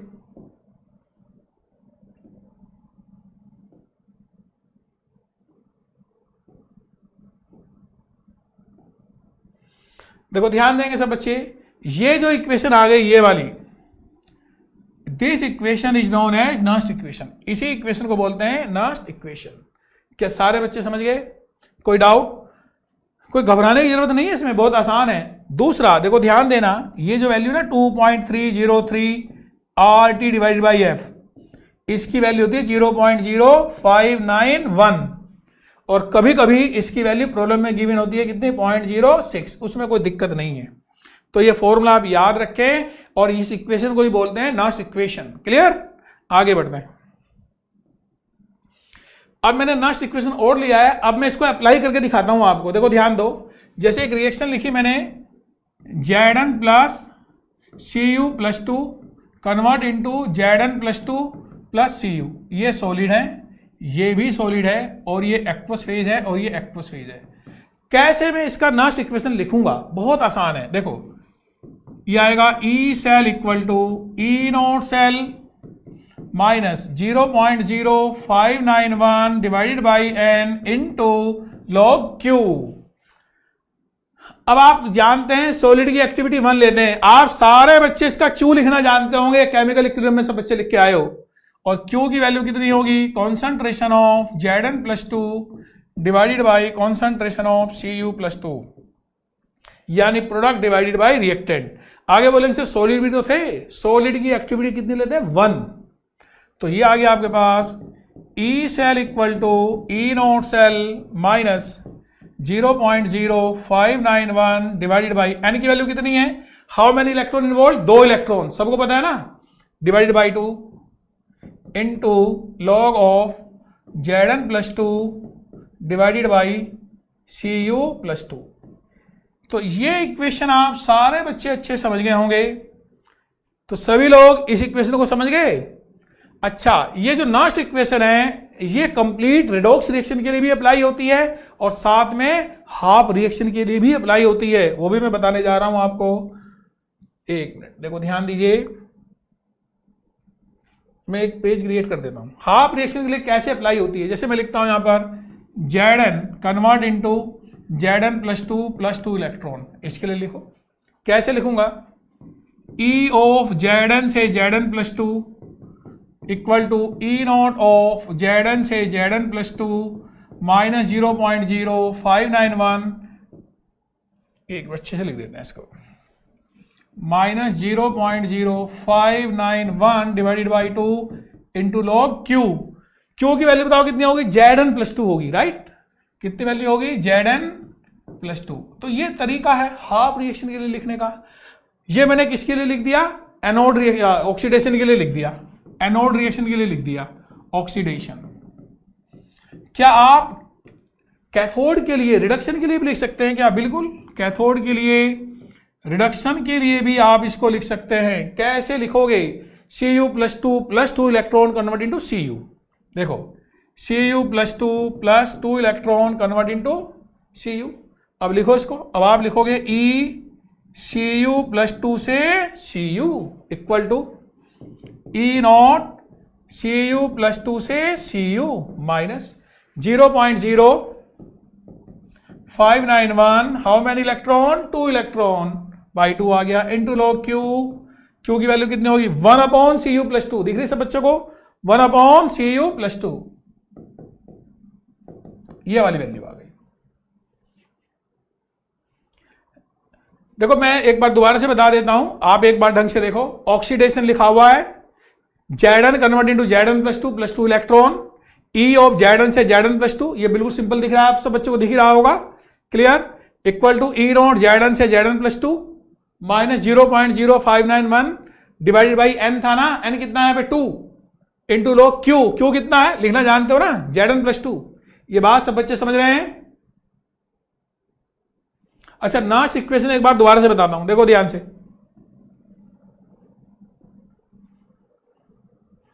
देखिए बहुत आसान है, एकदम कॉन्सेंट्रेट करिए सब बच्चे, बिल्कुल भी डिफिकल्ट नहीं है। पहली बात ये समझ लीजिए, देखो क्या है, हमने कोई जनरल रिएक्शन ले लिया A plus B convert into C plus D। ये जो मैंने यहां पर रिलेशन लिखा हुआ है, ये रिलेशन आप लोगों ने थर्मोडायनामिक्स में पढ़ा था। कौन सा? Delta G equal to delta G naught plus RT ln Q। अब उसके बाद डेल्टा जी अभी बताया मैंने कितना था, माइनस NF ई सेल, तो आपने क्या रखा, माइनस NF ई सेल, और delta G naught minus NF E naught cell plus RT ln Q ये रखा। फिर आपने पूरी इक्वेशन को माइनस NF से डिवाइड कर दिया, तो ये आ गया ई सेल, ये आ गया ई नॉट सेल और माइनस RT अपॉन NF। यहां तक कोई दिक्कत है किसी बच्चे को? अरे ये समझ में आ गया। फिर आपने क्या किया, यहां पर आपने जो ई बेस था ना ln, उसको 10 बेस में कन्वर्ट कर दिया। कैसे? 2.303 से मल्टीप्लाई कर दिया। क्लियर? फिर मैंने आपको बता दिया 2.303 RT बाई F। R क्या है यहां पर? Gas constant. इसकी वैल्यू क्या लगा दोगे? 8.3314 इंटू 10⁻³ R की वैल्यू यूज करोगे 8.314 10⁻, नहीं जूल में ही है वो, 1 मिनट सॉरी, 8.314। T क्या लगा दोगे? 298 केल्विन, और F की वैल्यू कितनी लगा दोगे? 96,500। जब ये सारी वैल्यू लगा दोगे, ये सोल्व करने के बाद आएगा 0.0591 या 0.06। अब क्लियर हुआ? ये बात सब बच्चे समझ रहे हैं? देखो ये जो चैप्टर है मैं आपसे पहले बता रहा हूं, बहुत बड़ा चैप्टर है, इसलिए इस चैप्टर में थोड़ा सा पार्ट मुझे ज्यादा ही करना पड़ रहा है, और खत्म हो गए 3 लेक्चर में, उससे पहले खत्म नहीं हो सकता ये। अब समझ में आ रहा है सब बच्चों को? इतना आ गया। इसके बाद आगे देखिए, अब पॉइंट ये आता है, क्या मैं नर्स्ट इक्वेशन को रेडॉक्स रिएक्शन के लिए अप्लाई कर सकता हूं क्या? देखो यहां पर मैंने एक रेडॉक्स रिएक्शन लिखा हुआ है, ये रेडॉक्स रिएक्शन है Zn plus Cu+2 convert into Zn+2 plus Cu। बहुत आसान है, E cell equal to E naught cell minus 0.0591 divided by n into log Q। इस रिएक्शन के अंदर n की वैल्यू कितनी है? 2, राइट। Q की वैल्यू कितनी है? मैं ये भी लिख देता हूं अलग से, product divided by reactant. Product में कौन आएगा? ये वाला। इसकी एक्टिविटी 1, क्यों 1 है? सॉलिड है, तो ये आएगा Q equal to Zn+2 divided by, नीचे कौन है? Cu+2। ये कॉन्सेंट्रेशन आ गई। इतनी बातें सब बच्चों को समझ में आ रही भाई? कोई डाउट किसी को इसमें? हाँ, 0.06 यूज कर सकते हैं, कोई दिक्कत वाली बात नहीं है, वो कैलकुलेशन में ज्यादा फर्क नहीं पड़ता। तो यहां से आ गया E cell equal to E naught cell minus 0.0591 by 2 log Zn+2 divided by Cu+2। आगे बढ़ जाएं, देखिए ये मैंने अभी तक बताया था रेडॉक्स रिएक्शन के लिए। अब मैं बात करने जा रहा हूं ऑक्सीडेशन के लिए। किसके लिए? ऑक्सीडेशन। ऑक्सीडेशन में कौन है? Zn convert into Zn+2 plus 2 electron. देखो E ऑफ Zn से Zn+2 equal to E not Zn से Zn+2 minus 0.0591 divided by 2। How many electron involve? 2 electron, तो 2 आ गया यहां पर, इनटू log Q की वैल्यू कितनी होगी? Zn+2। ये क्या था? सॉलिड। इसकी एक्टिविटी कितनी? 1। ऐसे ही आप रिडक्शन के लिए यूज कर सकते हैं। कैसे? Cu+2 प्लस 2 इलेक्ट्रॉन, ये क्या है? सॉलिड। ये समझ में आ रहा है? तो यहां पर देखो, ध्यान दीजिए, E ऑफ Cu+2 से Cu equal to E naught Cu+2 से Cu minus 0.0591 divided by 2 into log 1 Cu+2। क्या ये बात सारे बच्चे समझ गए? चलिए अब आगे बढ़ते हैं। अब ये प्रॉब्लम है, अब आप देखो ये प्रॉब्लम सोल्व करना है मुझे। Calculate E cell of following cell. अब ये दिया हुआ है, अब आप कैसे करोगे? तो सबसे पहले आप इसका रिएक्शन लिखो। क्या रिएक्शन है? Zn solid convert into Zn+2, और इसके ब्रैकेट में कॉन्सेंट्रेशन लिख दो इसका, कितना? 2m। ऐसा तो लिख सकते हो ना भाई, प्लस 2 इलेक्ट्रॉन। किसी को इसमें दिक्कत है क्या? सब बच्चे समझ गए? बाकी इसका भी लिखो, Cu+2 कितना कॉन्सेंट्रेशन दिया हुआ है? 0.5m कन्वर्ट इंटू Cu, इधर कितने इलेक्ट्रॉन? Plus 2 electron. ऐसा लिख सकते हैं। अब यहां पे देखो आप लोग, ये बहुत ही आसान है, 2 इलेक्ट्रॉन से 2 इलेक्ट्रॉन गेट कैंसिल्ड। ये आ गया Zn solid plus Cu+2, bracket में क्या लिखा हुआ है? 0.5m convert into Cu solid, ये Cu सॉलिड है, Cu सॉलिड प्लस Zn+2, और कितना कॉन्सेंट्रेशन है? 2m। इसमें लिखने में कोई दिक्कत है? अब मैं आपसे बोलूं, अच्छा ये बताओ n की वैल्यू कितनी? अरे n की वैल्यू कितनी? 2। कितने इलेक्ट्रॉन कैंसिल हुए? 2 ही तो कैंसिल हुए। Q की वैल्यू कितनी? ये मैं आप बता सकता हूं, Zn plus 2 divided by Cu plus 2। देख लो भाई, Zn प्लस 2 कितना 2 और ये कितना 0.5, तो वैल्यू कितनी आ गई 4। इसमें कोई दिक्कत नहीं होनी चाहिए किसी बच्चे को। अब लिखो, अब मुझे ई नोट सेल की जरूरत पड़ेगी। ई नोट सेल क्या होगा? ई नोट ऑफ, देखो बहुत आसान, यहां से उठा के रख दो इधर, जैसे मैंने तरीका बताया था, Zn plus 2 plus E note of Cu plus 2 से Cu, ऐसा रख सकते हैं ना भाई। हाँ, ये समझ में आ रहा है सब बच्चों को? वैल्यू देखो कितनी, Zn से Zn प्लस 2, ये 76 लीजिए गलती से, ये 0.76 है, याद रखना भाई। कितना है? 0.76।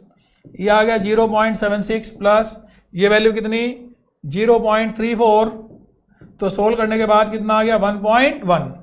इतना समझ में आता है। अब आप फॉर्मूला यूज कर लो, कौन सा? E cell equal to E naught cell minus, अब हमें वैल्यू दे रखी है, देखो कोई बच्चा पूछ रहा सर 0.06 यूज कर सकते हैं क्या?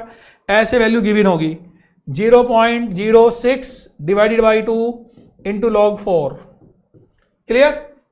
लॉग 4 को लिखना 2 log 2, तो यह आ जाएगा आपके पास 1.1 माइनस 0.06 और इंटू, देखो ध्यान दीजिए 2 और log 3 की वैल्यू कितनी 0.3010 डिवाइडेड बाई 2, ये 2 से 2 चला गया।